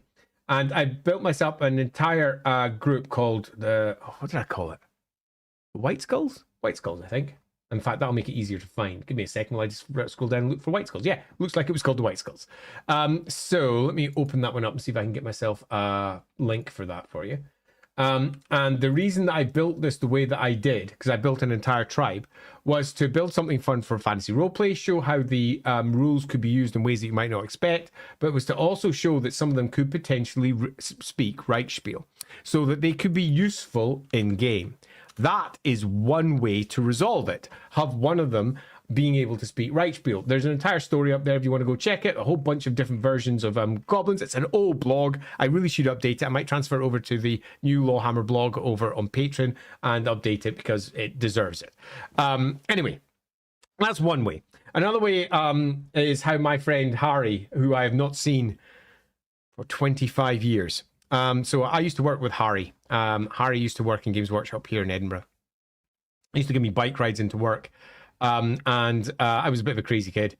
And he had a motorbike, and he lived right beside me, and he would give me a lift into work every day. And he purposely went out of his way to try and scare me, because he thought I would be scared by being on the back of a bike. But I came from the real north of Scotland. I've been on bikes before, motorbikes that is, without license, because, well, I was in the north of Scotland, for goodness sake, there's nobody up there. And I climbed cliffs and messed around with massive waves and lived in a lighthouse, and being on the back of a bike zipping along at around about 40, 50 miles an hour through the centre of Edinburgh between traffic, to me, wasn't particularly scary.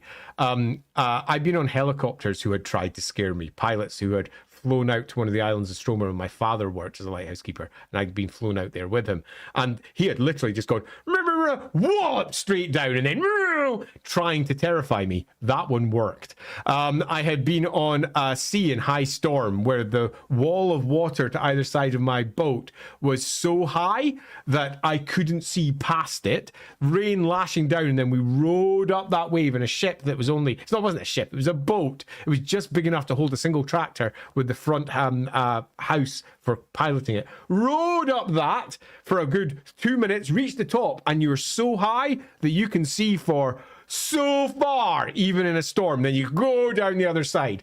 Riding through Edinburgh on a bike wasn't so scary.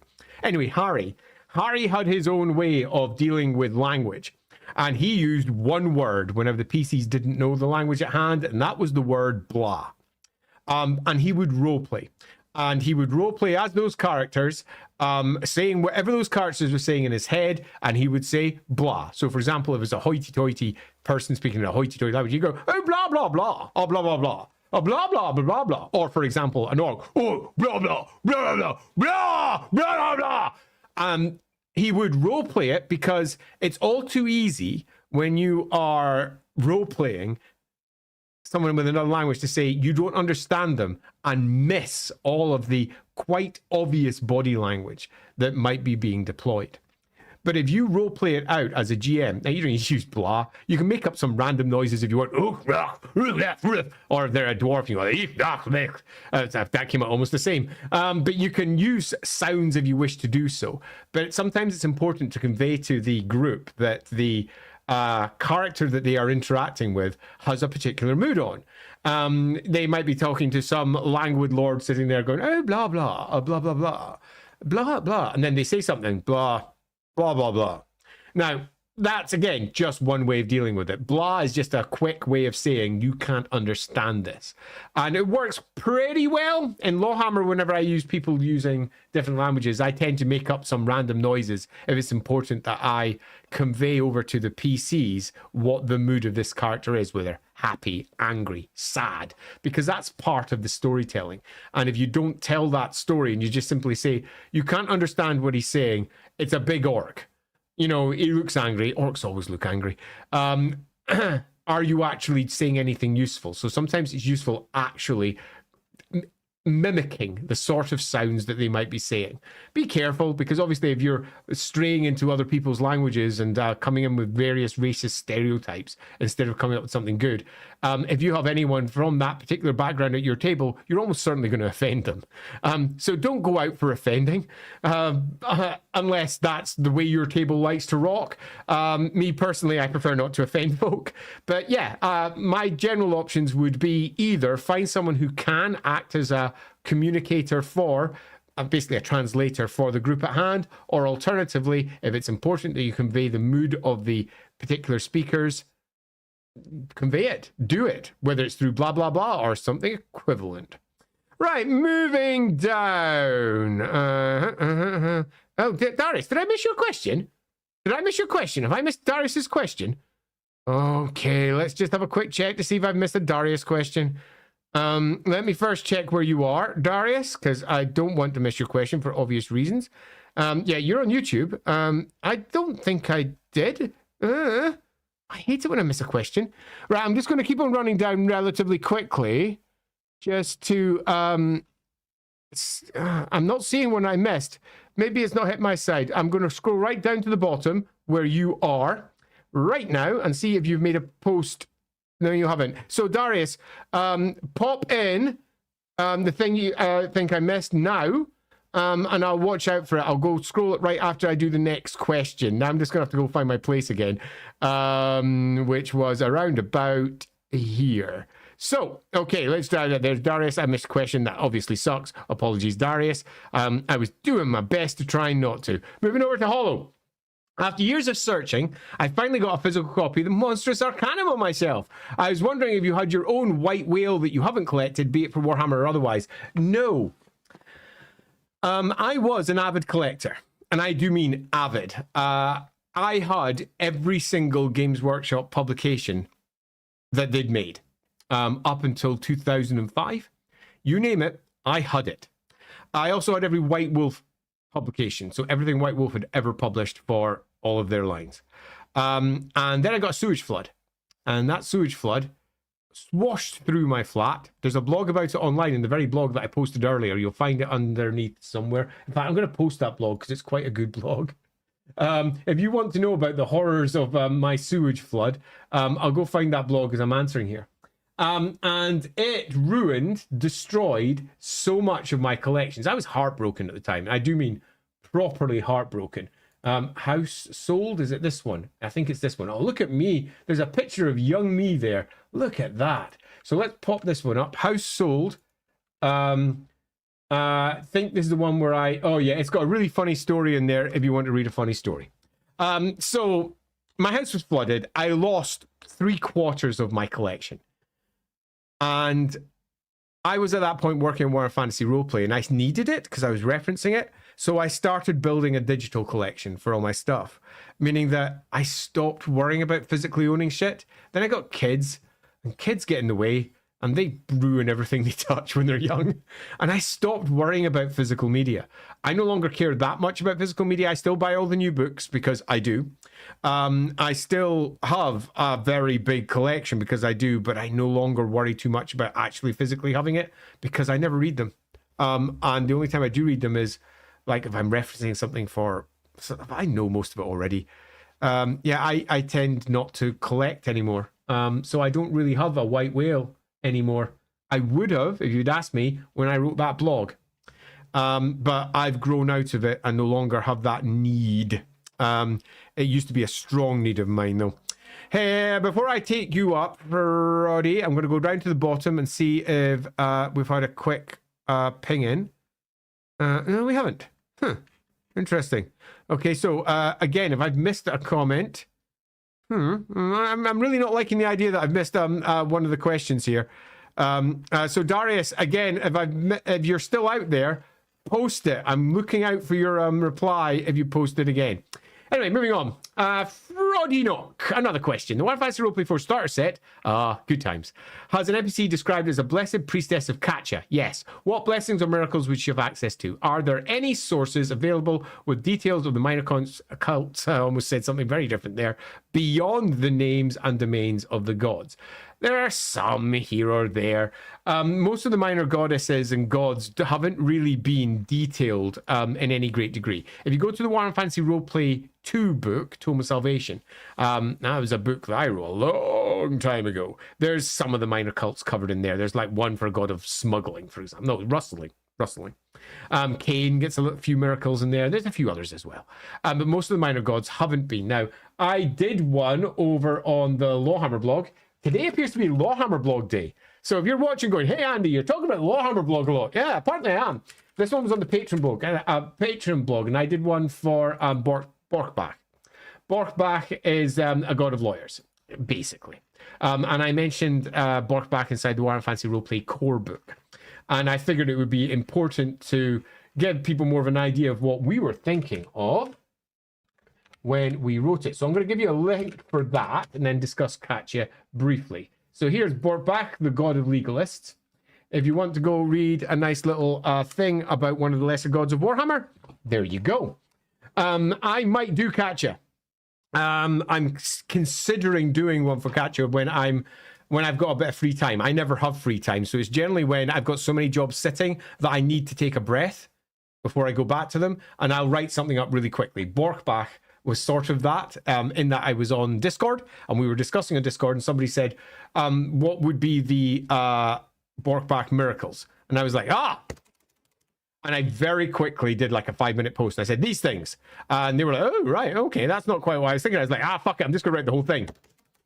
And then I wrote the whole thing. So that was Joe Jackson who wrote that. If you go over to that blog post, you'll see Joe Jackson's original post. I come to the council for ideas.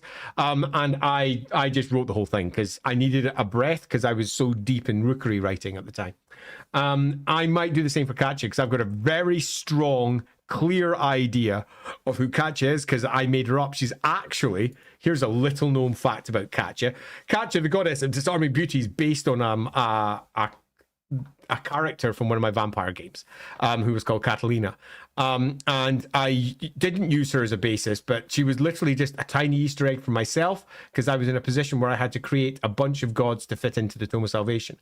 And we needed something to be effectively a goddess of beauty, a goddess of disarming beauty, a goddess of something a little bit different, and a sex-positive goddess as well, and a professional sex worker positive goddess, so that we could try and break down the stereotypes of sex, it must be Slaanesh. Fuck off. No, sex is just part of the normal human condition. It does not mean it's immediately Slaanesh. Slaanesh is excess and weirdness and way beyond the norm. So breaking down those stereotypes was important, which is why Katja was added. And it was the tiniest of references to a character from one of my previous games. So yeah, I'm probably going to write that up. We've discussed it a bit in LAWhammer. There's been a priestess of Katja. Did we bring her to screen?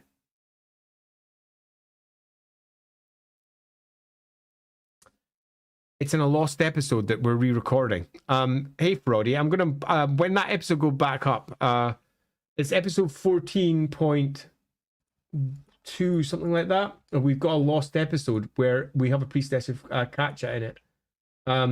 So I will speak to Lindsay because she was the character in that one for re-recording. So I'll re-record it and then give you a ping so you're aware that it's there, assuming that you're in Discord. All right, moving down. I'm going to go right back to the bottom again to check if we've had a ping in. Oh, we haven't had a ping in. Oh, no, I'm really not liking the idea that I might have missed a comment from Darius. So I'm going to check one more time for a Darius comment because apparently I missed it. Oh, I don't see it. Oh, I hate missing a comment. Oh, Darius, I am upset. Right, let's just move on. Okay, scrolling down, we just had ourselves our nice big Fraudy Knock one, which was that one. Yep. Okay, which means we go down to Teo Benora. Following up. Then are the different species of the old world imported by the old ones and or immigrants from other planets? Great question. Really good question, because we have some form of an answer for some of this. Humans are indigenous. We know this because there are multiple examples in lore of humans being uplifted and humans seeing the ships arriving for the first time. Orcs are immigrants from another planet. They came with the old ones. And depending upon the story, it was just some spores that got into one of their ship that then came out, or it was a bunch of orcs that just happened to be sitting in the back of a great silver old one ship, hiding away, going horror, not being spotted somehow. Depends on the story you go with. The old world went with a more of a stowaway option, where if we go back to 8th edition, it was spores. If we go to elves are generally described as being uplifted, but there's very little description as to whether they were brought in or not. If we go to, say, for example, the lizardmen, most of them are uplifted, but it looks like the slan might be an import, as in they came from a completely different world. There's different versions of that story. Sometimes they are uplifted, sometimes they come from another world. But broadly, the assumed situation is that they all were uplifted indigenous species. So the old ones fucked about with their DNA and turned them into something else. There is something, however, that slightly contradicts that. And that's that almost all of the species of the Warhammer world that we have that were indigenous were either human, Vimmer, or megafauna, like really big things, massive creatures. And there doesn't have to be many stories of pre-cataclysm species before the old ones arrived. So we could build easy stories for all of them coming from just DNA banks that are brought in by the old ones. If you wish to do that, it's entirely up to you. But loosely, are there different species in the world imported by the old ones? Yes, some are. Definitely some are. Or immigrants from other planets? Some are. But we can't be certain exactly which ones were or were not. Alrighty, moving down. The bloke person. Hey, the bloke person. Speaking of language, my Bretonian knight has learned Drew here. Is it a dialect of Eltharine or a separate language? It's mostly a separate language. If you take a look at Drew here and how it manifests, it doesn't have all the same. In fact, it's got a completely different set of rune sounds to how Eltharine, whether it's Fire Eltharine, Tar Eltharine, is represented. It's more in common with Anaquaean, which is the root of Eltharine, than it does with Eltharine. So it seems to be two languages with a shared root. So what I would suggest is, if you're looking to try and figure it out, think of it a little bit like in Europe, we've got various core languages that really influence many things, like, the Latin languages all coming from Latin and how they all moved in different directions. Some are almost mutually intelligible, very similar to each other. Some are basically the same language, but for political reasons, they've been renamed into different things. Others are vastly different, even though they have come from similar sources. For example, if we go over to Romania and Romanian is a Latin language, which surprises many people who are not Romanian, and has a surprising number of words that when you look at it, you go, oh, wow, that's really similar to the Italian or the Spanish word. But it all sounds a bit different because it's strongly influenced by everything that's over there. It's not mutually intelligible with, say, something like Spanish. But you take Spanish and Portuguese, two of those together. I know many Spanish people who can speak Portuguese almost. Portuguese and speak Spanish people almost without an enormous amount of lessons. They're not mutually intelligible completely. I speak neither, so trust me when I say I am speaking with no authority here. But there's definitely enough similarities there that they can often pick things apart. Italian sitting on the edge, French in a slightly different place. It's a little bit more like that. Drew here is in its own place. Now, if you want to justify that within your Warhammer world, it's super easy. It's the dialects of Nagaraith, which formed the core language that moved on. And Nagaraith spoke a different language to the other kingdoms that were inside Ulthuan at that time. And those different dialects and languages have, over the course of time, had some linguistic drift. Linguistic drift happens within generations as well as over the long course of time. I speak a different language to the language that I spoke when I was in my, say, teens. I say loads of words that I never used back then. Loads of them. I also pronounce many words very differently because of where I grew up. I had a very different accent to the one that I have now. But on top of that, I have been both educated by my kids with new words and a whole bunch of other things that lead me into a different linguistic place. And somewhat similarly, the elves, even if they're really old and they spoke this old version of the language, they are still nevertheless carrying on, and the linguistic drift of their language over time is developing, like all languages do.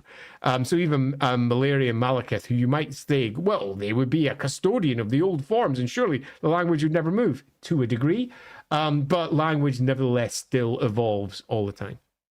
So loosely speaking, Drew here is probably Nagaraith's dialect of not Eltharine, but of their language that came from Anaquaean. Okay, moving down. I'm going to go check to see if Marius came back in again, or if I'm just going to have to give up. I'm just going to have to give up. Sorry, Marius. It looks like I missed your question. I feel absolutely awful. We'll make sure that we catch that at some point later. Oh, someone else has brought up Meow. Oh, you're the best, Meow. Generally, when you write Warhammer, how miserable you make it. I think it should be miserable, but not too much, in which the average person still has a life. This is something I have exceedingly strong opinions on. Not even slightly strong opinions, exceedingly strong. You can't be miserable if everything's miserable. Now, you might go, no, that means I'm miserable. Yeah, but you don't know that you're miserable, because that's normal. The only way for something to be miserable is for something to contrast against it. Which means that if you write Warhammer with nobody having what appears to be a good life, you failed, because all of your attempts to make the misery shine through won't shine through, because there's nothing to contrast it against. It's one of the reasons why humor is such a core component of Warhammer Fantasy Roleplay. Humor is written in through many aspects of it, particularly in the 4th edition, particularly in the 1st edition. It's a core component of what we were trying to build for the 4th.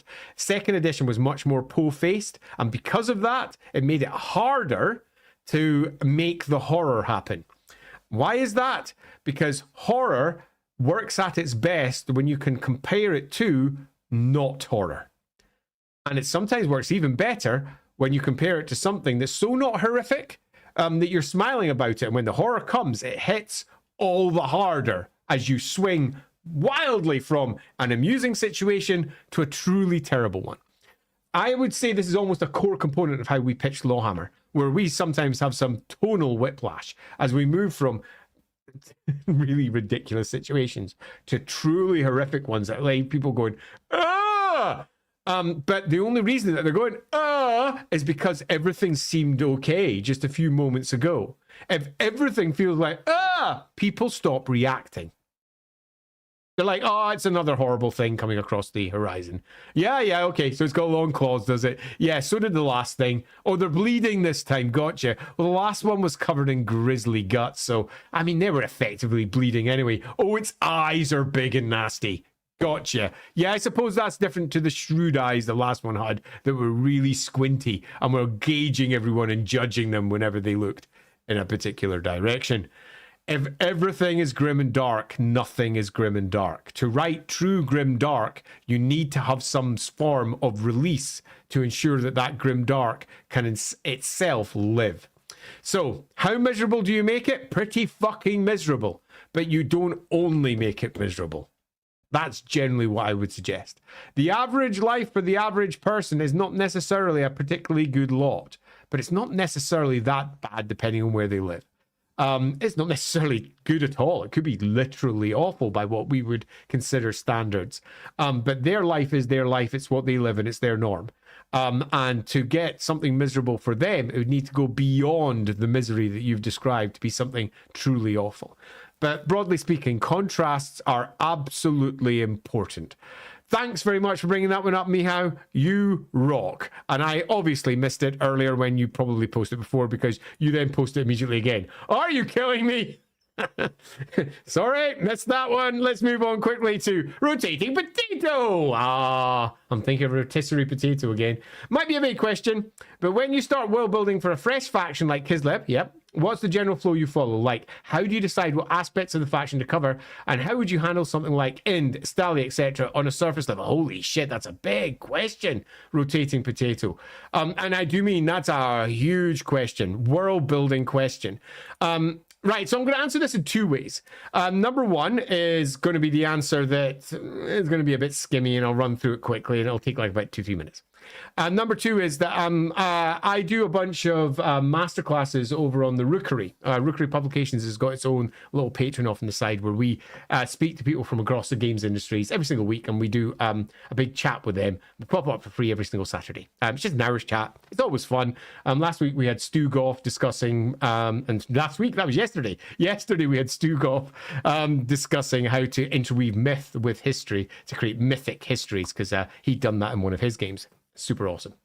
And I do masterclasses. My next set of masterclasses are going to be on GMing. And, well, not specifically GMing. They're going to be on campaign building and how to build your own campaign. Some of that will involve building your own setting too. I'm going to be doing probably 3. It's currently planned to be 3 masterclasses in a row before the end of the year, where we're going to be doing that. If you want to know more about our masterclasses, I'll be posting up about that over on the Rookery side sometime next week. In fact, the dates for them go up next Saturday. So I'll almost certainly be sharing it over in Discord. So watch out for whatever shit I share in Discord, because it'll almost certainly pop up there. And I've done world building discussions before in the past. In fact, there's entire Rookery discussions about world building with people who do this for a living. So all of that is to say, go check the Rookery, because we do this a lot. But beyond that, when it came to Kislev, it was really easy, because it wasn't so much what do we build for Kislev, it's what has been built for Kislev and what do we want to do next. And my goal was to get all of the writers involved in the Kislev project, which was me, Graham McNeil, Steve D, And was it David Chart? David Chart. I think it was David Chart. Oh, if I got that wrong, I'm pretty sure David Chart did Erengrad. And it was to take all of them. Let me fix my camera there. There we go. It was to take all of them and get them all to agree that we're going to build basically the same thing, which was the setting that Games Workshop was currently using. But that's a bit difficult because Kislev had one version that was presented in Something Rotten in Kislev, which was very old. Had another version that was presented in Mordheim, where we got things like the Streltsy, for example. They came from Mordheim. It had another version that had been presented in things like Riders of the Dead. So this is where Dan Abnett had done a tour across Kislev and discussed the rotas of different Kislev troops. There's a lot in that book. And different parts of Kislev being discussed. We had Gotrek and Felix, who had passed through Kislev more than once and presented a very different feel of Kislev. We also had the Ambassador Chronicles from Graham McNeil, which presented yet another version of Kislev. And on top of all of that, we had Gav Thorpe's army list for Kislev for Warhammer Fantasy Battle 6th edition, which presented yet another version. We had all of those to combine and create into something new. And my goal was to do that, where others had different goals, where they all wanted to either create something new and make it their own, or alternatively make something old and just stick to that. Graham McNeil wanted to stick to exactly what the studio had built for Kislev, and that 100% made sense. Where Steve Darlington wanted to add a whole bunch of new things like fire spirits for Daz, and some new bits and pieces for the various gods of Kislev. I was in the job of consolidating it all and making it work. So the parts of the book that I took over were all of the rule writing to make sure that the rules made sense. So I did all of the rules in that book. I did all of the builds for the Ice Witches and the Hag Witches, because I knew the setting arguably better on the magic side than anybody else. So I took over all of that. And then I wrote all of their sections that involved witches or anything like that, so that they all spoke with one voice. But beyond that, for Kislev, it was a matter of consolidating all of the material that was there and making it make sense. And that was just a bunch of emails that were fired out amongst us, as we all made decisions as to which things would be included and which things were considered to be old, outdated, and would not be included. Once we had a base level, we were off. It was a different style of situation than you might find for your typical world building endeavor, because there was 4 of us working on it, and a lot of world building had already been done. There was, however, a couple of questions that hadn't been answered, and one of the big ones was magic and how they should be presented. The Ice Queen of Kislev had by that point had just enough lore that suggested that the Ice Shamans of Kislev that had been presented all the way back in the 4th edition of Warhammer Fantasy Battle, where the Ice Witches there were not just female, they were male and female, and that had been ported over into the computer game. So if you moved over to Shadow of the Horned Rat, Dark Omen, there's an Ice Witch in that, and he's a big burly bloke. And there was a question of, do we just stick with the Ice Witch route and develop that? Or alternatively, do we use Ice Witches being male and female? Or do we have the potential of males, but they're getting culled for one reason or another? And that wasn't a decision that we could make, because it's not our world. So when we're doing things like this, it's not just simply we create cool shit. What we do is we ask questions as well. We ask questions of the owner of the IP, in this case, Games Workshop. And in this case, I went to Games Workshop because I was the one responsible for writing these bits, and I said, look, we have conflicting versions of Ice Witches. I think this is the one that we should go with, and this is why. These are the sources. Do you agree, or would you like me to go in a different direction? And then we negotiate a final point, and then I write it. And that's what I did, and that's how we got the Ice Witches that we got today. The entire Ice Sisterhood, the Ice Court, all the rest of it, all came from that conversation. But that's very, very, very, very, very different to be in a position where you are, for example, creating your own version of Ind or Estalia and bring it up. Estalia, maybe not. There's a lot written about Estalia, but Ind, there's almost nothing written about Ind. It's like a tiny paragraph here, a magic item over there, a few bits over in Total War. But beyond that, you can almost go wild.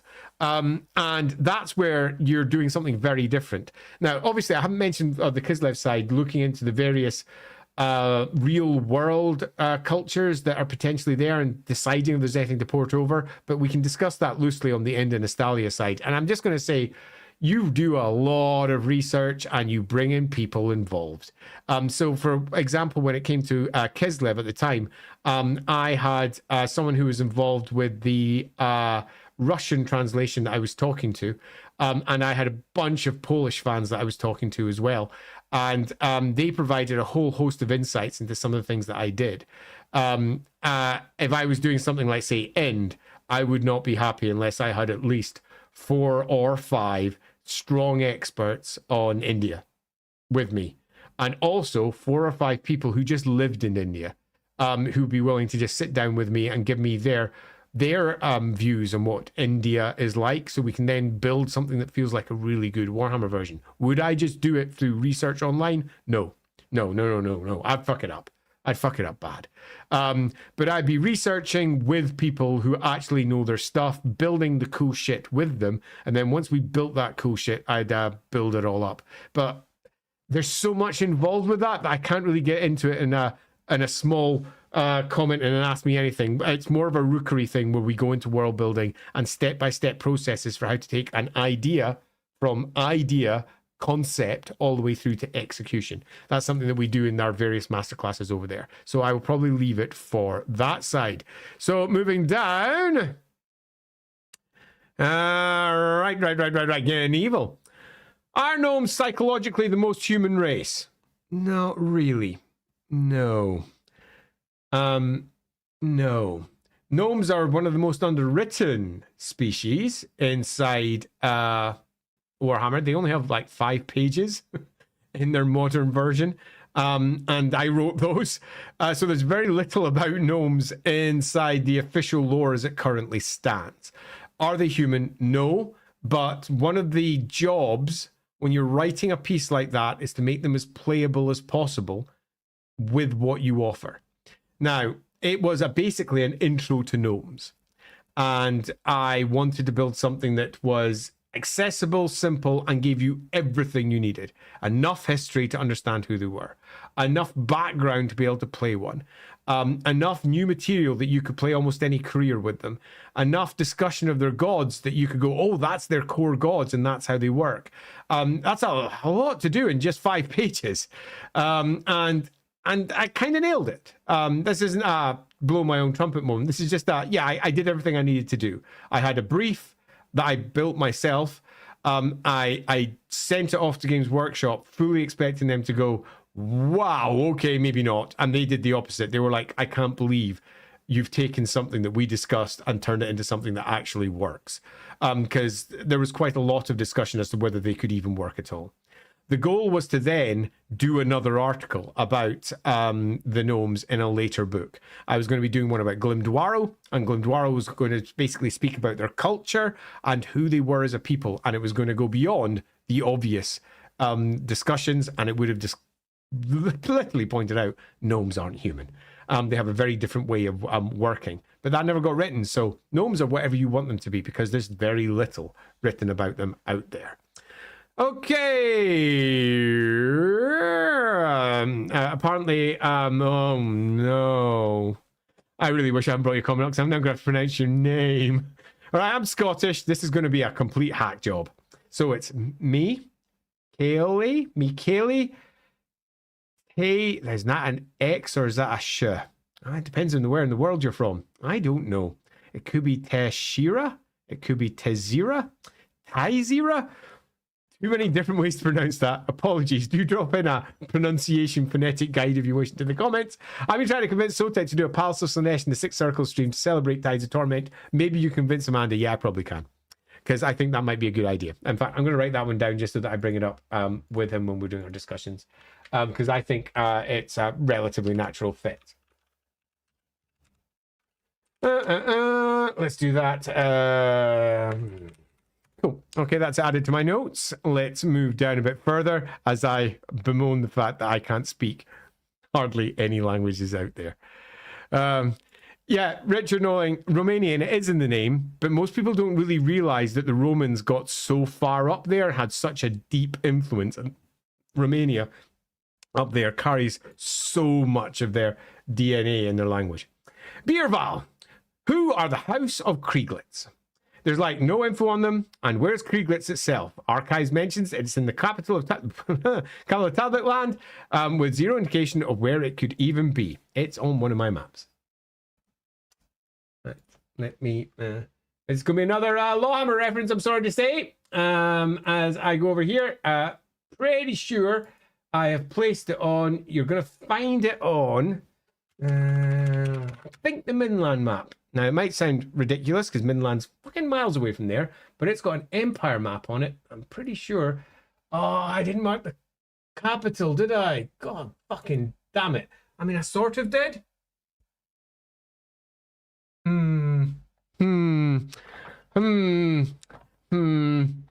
am going to have to do a new map for that so that you can actually see it. It's sort of there. It's on the Dunkel Coast. The Dunkel Coast was added by a computer game.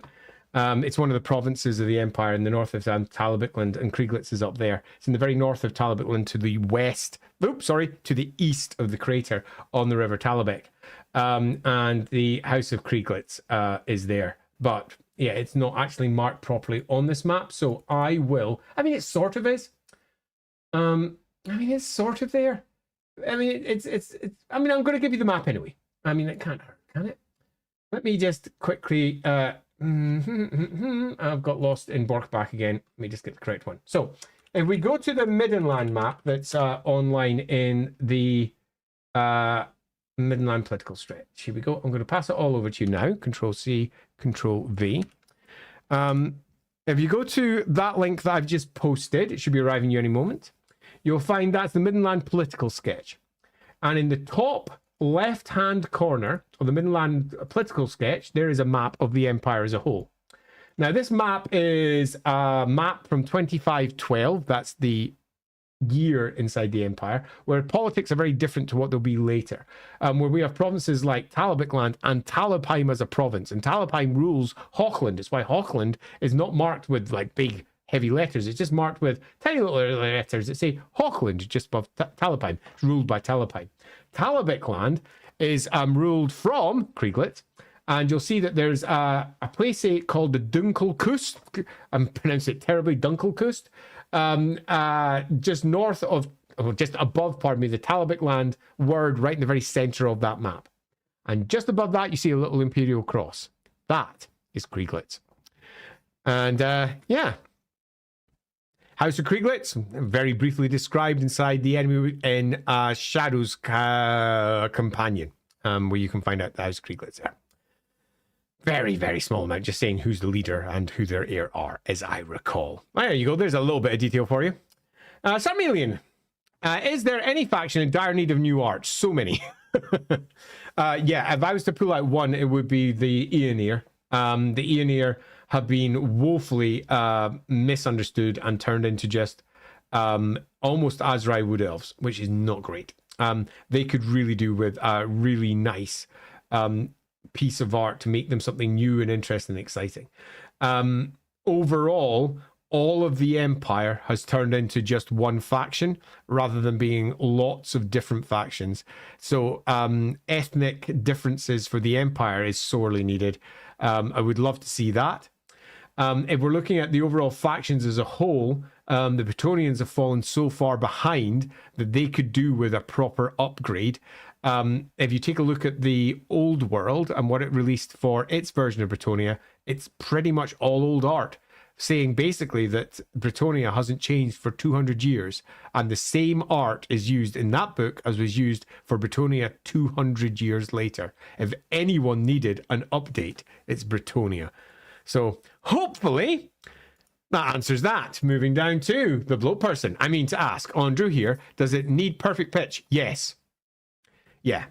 So yeah, if we're just talking about what is the language, it is a complicated elven language like Eltharine, and it requires a deeper understanding of sound than most human languages offer. Perfect pitch is a base requirement to even get going. It is a proper difficult language, and human is never going to be able to pass as a native speaker, ever. They're just never going to be able to modulate their throat in the same ways. They're physically built differently to elves. Elven throats can make noises that human throats can't, meaning that your Drew here will almost always be something that someone goes, "You're murdering my language." And if you have listened to anybody speak a foreign language they're not very good at, that will probably be you at maximum advances in that language, because you're incapable of enunciating some of the sounds. And that's even with perfect pitch. Eltharine is somewhat similar.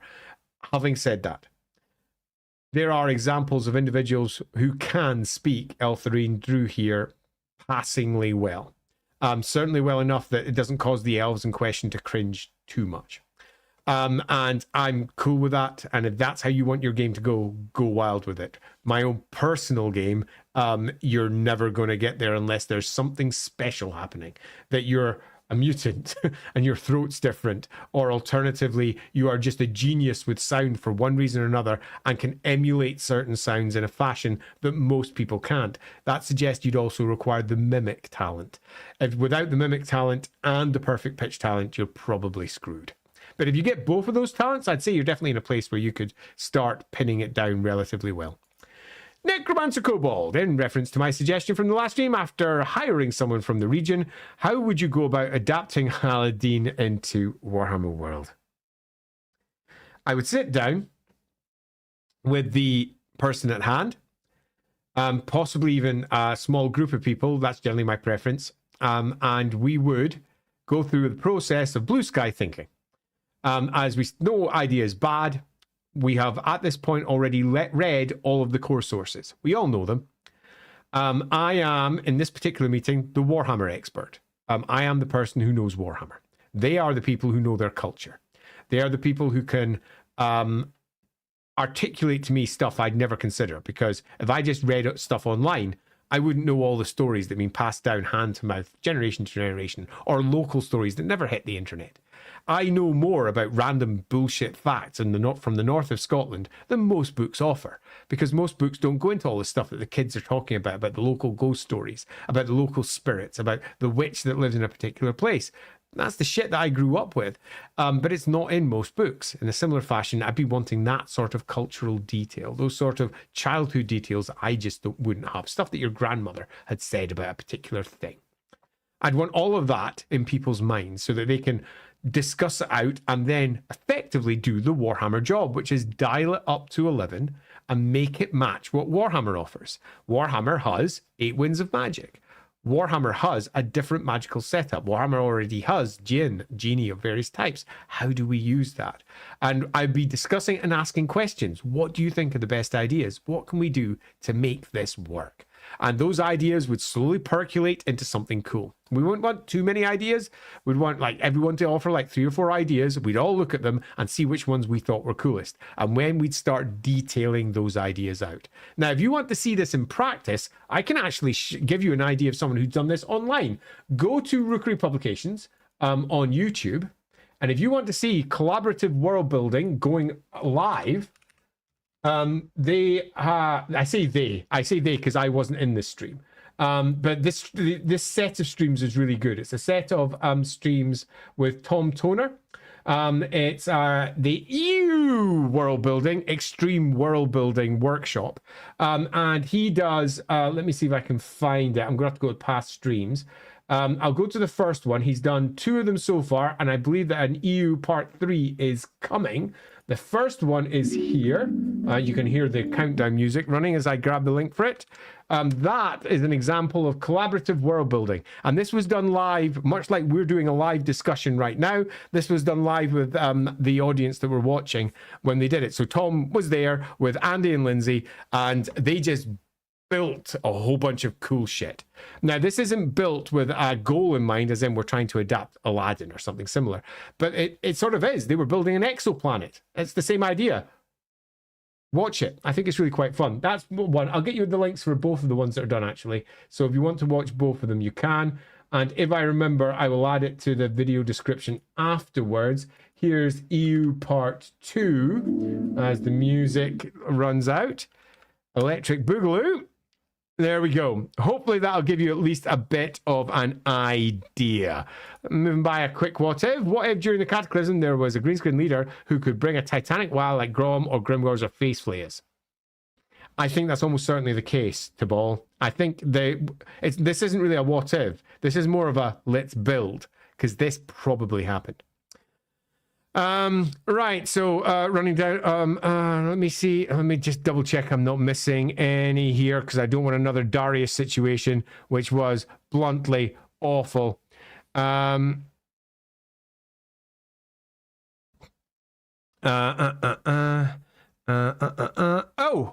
have I caught up? Yes! Okay, so I've apparently caught up, so I'm going to dive into some random questions that are already out there from others. Is there a Sinbad character out there? No, not really, because, hey, who really touches those legends? Because they haven't, which I think is almost hilarious given how much they were an influence for most of the writers of Warhammer at the time, when you consider the many movies that they were watching from that depicted that particular era. Hollywood versions, of course, but hey, that's just the way that it is.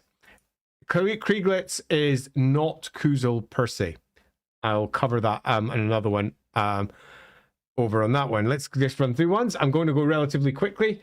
Besides being a stereotype, no, you're speaking to each other. That's not me. I want one at Lorebeards. Here we go. Also, Andy, what do you think of Outcast games? Love them. Rogue Trader, love them. Upcoming Dark Heresy, looking forward to them. They did a fantasy one. Would you like to see Enemy Within or New Story? New Story. Enemy Within's done. You can play the Enemy Within, much like I would like them to do their own new story. And I would be exceedingly pleased to see that occur. A lot of work went into building new versions of Warhammer, so it's nice to see that that might occur. I mean, if it does occur, that'd be awesome. If they decided that they want to reach out and chat to me, I'd chat to them. You know me, I'll talk to anyone. In fact, I was about to say something I can't because I'm NDA'd.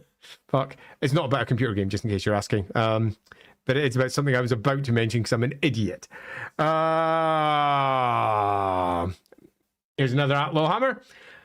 Can questing knights travel in groups? Yes. Are there arrogant royal types who do it wrong? For example, with retinue, tents, because they're used to luxury? Yes. There's all types of humans. They all do it in different ways. There is no specific right way, because the black and white language that we have inside an army list that says they all do this is the top tier. But as you move down into the complexities, there's different beliefs in different parts of Bretonnia. Bretonnia is huge, and there is not a single consistent vision as to how these things are done. So the answer is, broadly speaking, on most of these, yes. And the question you were referencing there was from Carlos. Hey, Andy. Hello. Any roleplay tips on taking on a Grail quest? I know it's different from all knights, but do the virtues affect how a knight should behave, or is it being good and strong in general?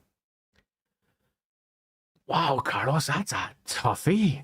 That's a toughie because it's such a complicated, big question, because Grail quests are such personal things.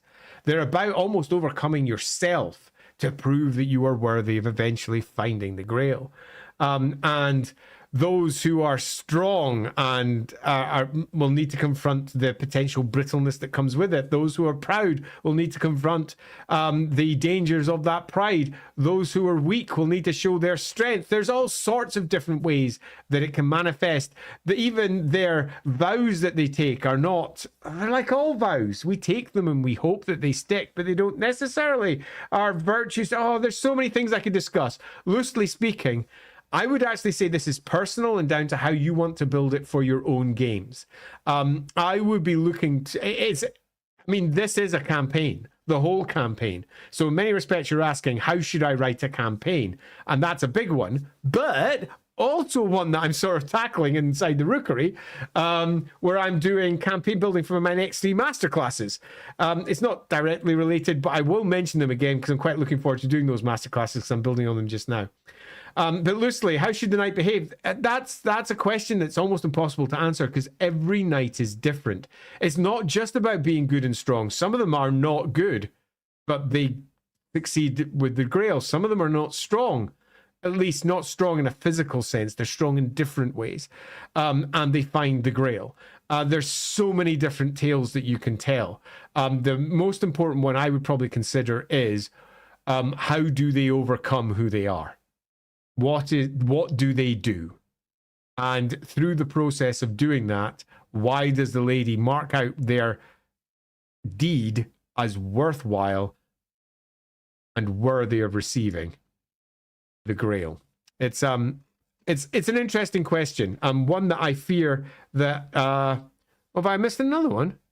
Okay, I'm really happy you're checking out for me. I missed Elemental Exposure, Super Chat Andy.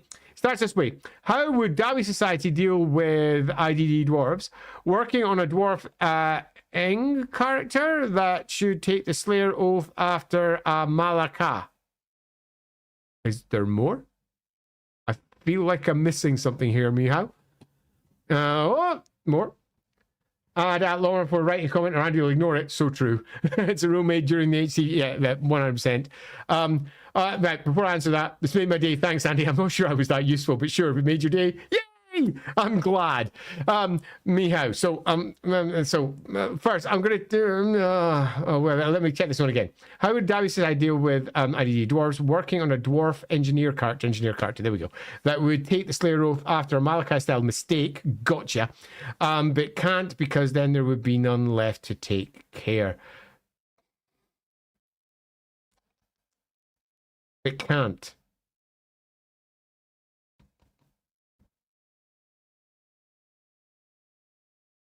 But can't.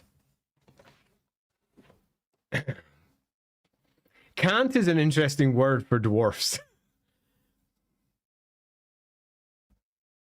Can't. So, I know I'm dwelling on this for a bit.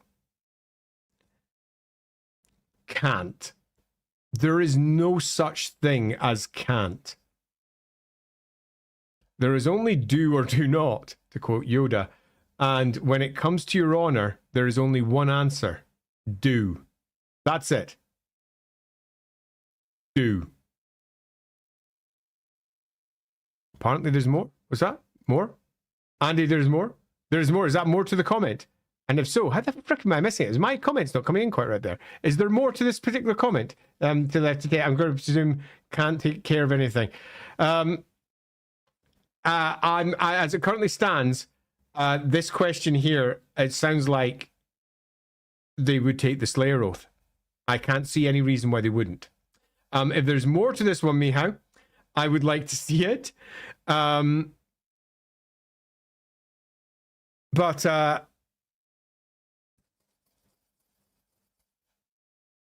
take the Slayer Oath. I'm seeing nothing here. Okay, so wait a minute. First, of his IDD brother, if he's dead. Okay, so what are we saying here? Am I missing some detail here? How did Dawi say I deal with the dwarfs working on a dwarf engineer? I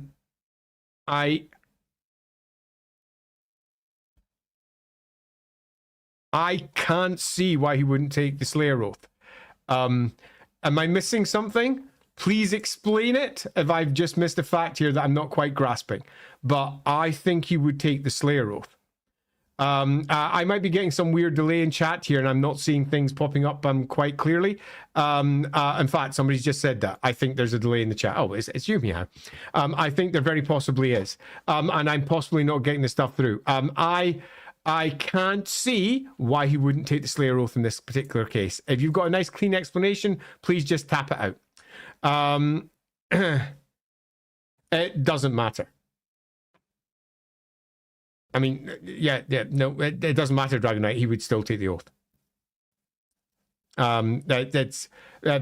His honor is gone, and dwarves are absolute in so many ways. There is no easy way out. Sadly, the takeaway is if you take the oath, even if you have other duties, that is the takeaway, and it sucks. Being a dwarf kind of sucks. Yeah, I as far as I can tell, from that back and forth, I'm not entirely sure I've caught all of, because I appear to have maybe a slight issue with my comments coming in. He is screwed royally and probably hates himself as much as anyone who takes the Slayer Oath does. Everyone hates the Slayer Oath. Everyone hates what it represents and the fact they have to take it. Everyone hates themselves for what they have to walk away from. You've got to remember that every dwarf has got their things that they have to do, all of them. Every single last one has responsibilities to their clan, to their family, to their peers. All of them do. Every single one of them. And when their honor is lost, they take that oath and their hearts break. They're broken. There is no thing that will stop them from taking that oath just because, oh, there's a thing that there's always a thing. Dwarves aren't quite really built that way, unless possibly they're Norse dwarves who might take things differently. I think that's a nice one. Cool. Okay, so Niesgard, I did answer your question. My answer was, we'll answer that in Hunter's one. I presume that's what you, oh, in fact, you've brought up. Oh, well, my comments are coming in a weird order there. He wasn't able to find it in the Hunter stream. Please repeat it here. No, I was quite happy just taking it up in the Hunter stream. And my comments do look like they're coming in a slightly odd order here. It looks like YouTube is having an issue. It seems to be only a YouTube issue, though. Yeah. I think we've reached a natural conclusion there, unless somebody throws a question right at the very end here. I'd like to say a few things. Number one, we will be doing our Witch Hunters next Sunday. It was obviously meant to be done today, and that didn't happen. But next Sunday, we'll be picking up Witch Hunters, and it might not go down the route you expect. Both Sotek and I have things that we want to discuss concerning Witch Hunters and everyone's view of who they are and how they came to be. That should be fun. So that's Witch Hunters. We also have a stream this Wednesday. I don't think we've pinned that one down. No, we were going to do it after this episode, so I'm going to have to message Sotek. I'll wait till tomorrow because he's not feeling well today. But yeah, we need to sort out a stream for tomorrow as well. No, tomorrow, pardon me, Wednesday as well. Beyond that, LAWhammer will be live this Friday as well, where we are possibly changing tracks. We'll see how it goes. I'm looking at it. Did I miss a... Oh, god damn. There's always... If I miss one, I will wait. I think you missed a Twitch cheer or I missed it. God damn it, Blueface. If I missed one, I refuse. I'm going to go back, Blueface. You should be easy to spot because there are far fewer... oh, there we go. You missed it again. So that one came in late, Mr. Blueface. So let me just go... Yep, definitely there. I think I don't think it's, I think I have a StreamYard issue because some of these comments weren't here before. I would normally just refresh out, but because there's no one else here, I don't want to do it. So I'm just going to keep on going back until I find this comment. There it is. Hey, Miss Blueface. If you had to think of a fifth Chaos God brother, what would it look like? Maybe a stream idea if you didn't do it already. So there's already more than 4. So we don't really need to think of one. We've got Be'lakor almost in that spot already. We also have a variety of other Chaos Gods. If you check our Ranking the Chaos Gods stream, you'll get a pretty good idea. And apologies for missing this one, Mr. Blueface. I do actually have a problem with my question streaming in. I wouldn't, but I would add lots of others, and I definitely wouldn't do a brother because hell, we've already gone too much on that front already. I wouldn't want to mix up the 5 chaos powers. I definitely wouldn't want to be add the Horned Rat to that. That is an Age of Sigmar thing. Leave it for Age of Sigmar. Let's give Age of Sigmar its thing and leave Warhammer with its own thing. But I would happily create lots of other Chaos Gods, the Hashuts of the world. I'd definitely be quite keen to play with those. That would be super, super fun. Okay, now, before I run off, let's just double check that I haven't missed anything else. And also, thank you there, Bloom Bleu, for reposting that question, but I did find it, thankfully. Okay, is there anything else I hear?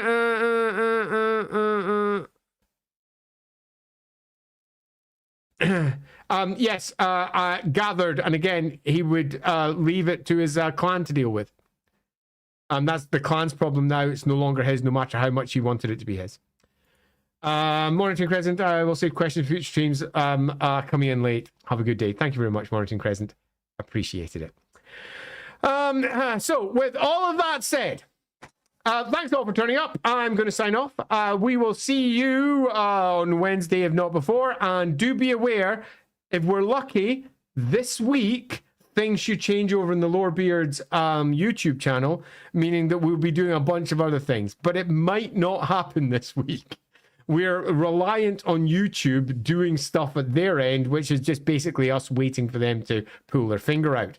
So hopefully we'll have some interesting news. And if you haven't done so already, make sure you drop by our Discord channel. I will drop the link for our Discord channel one more time because I can before I run off, because you might not have actually joined us yet. And if you haven't, seriously, why not get into our channel? Let me just grab the code here and post it for you all and say thanks very much. You all rock.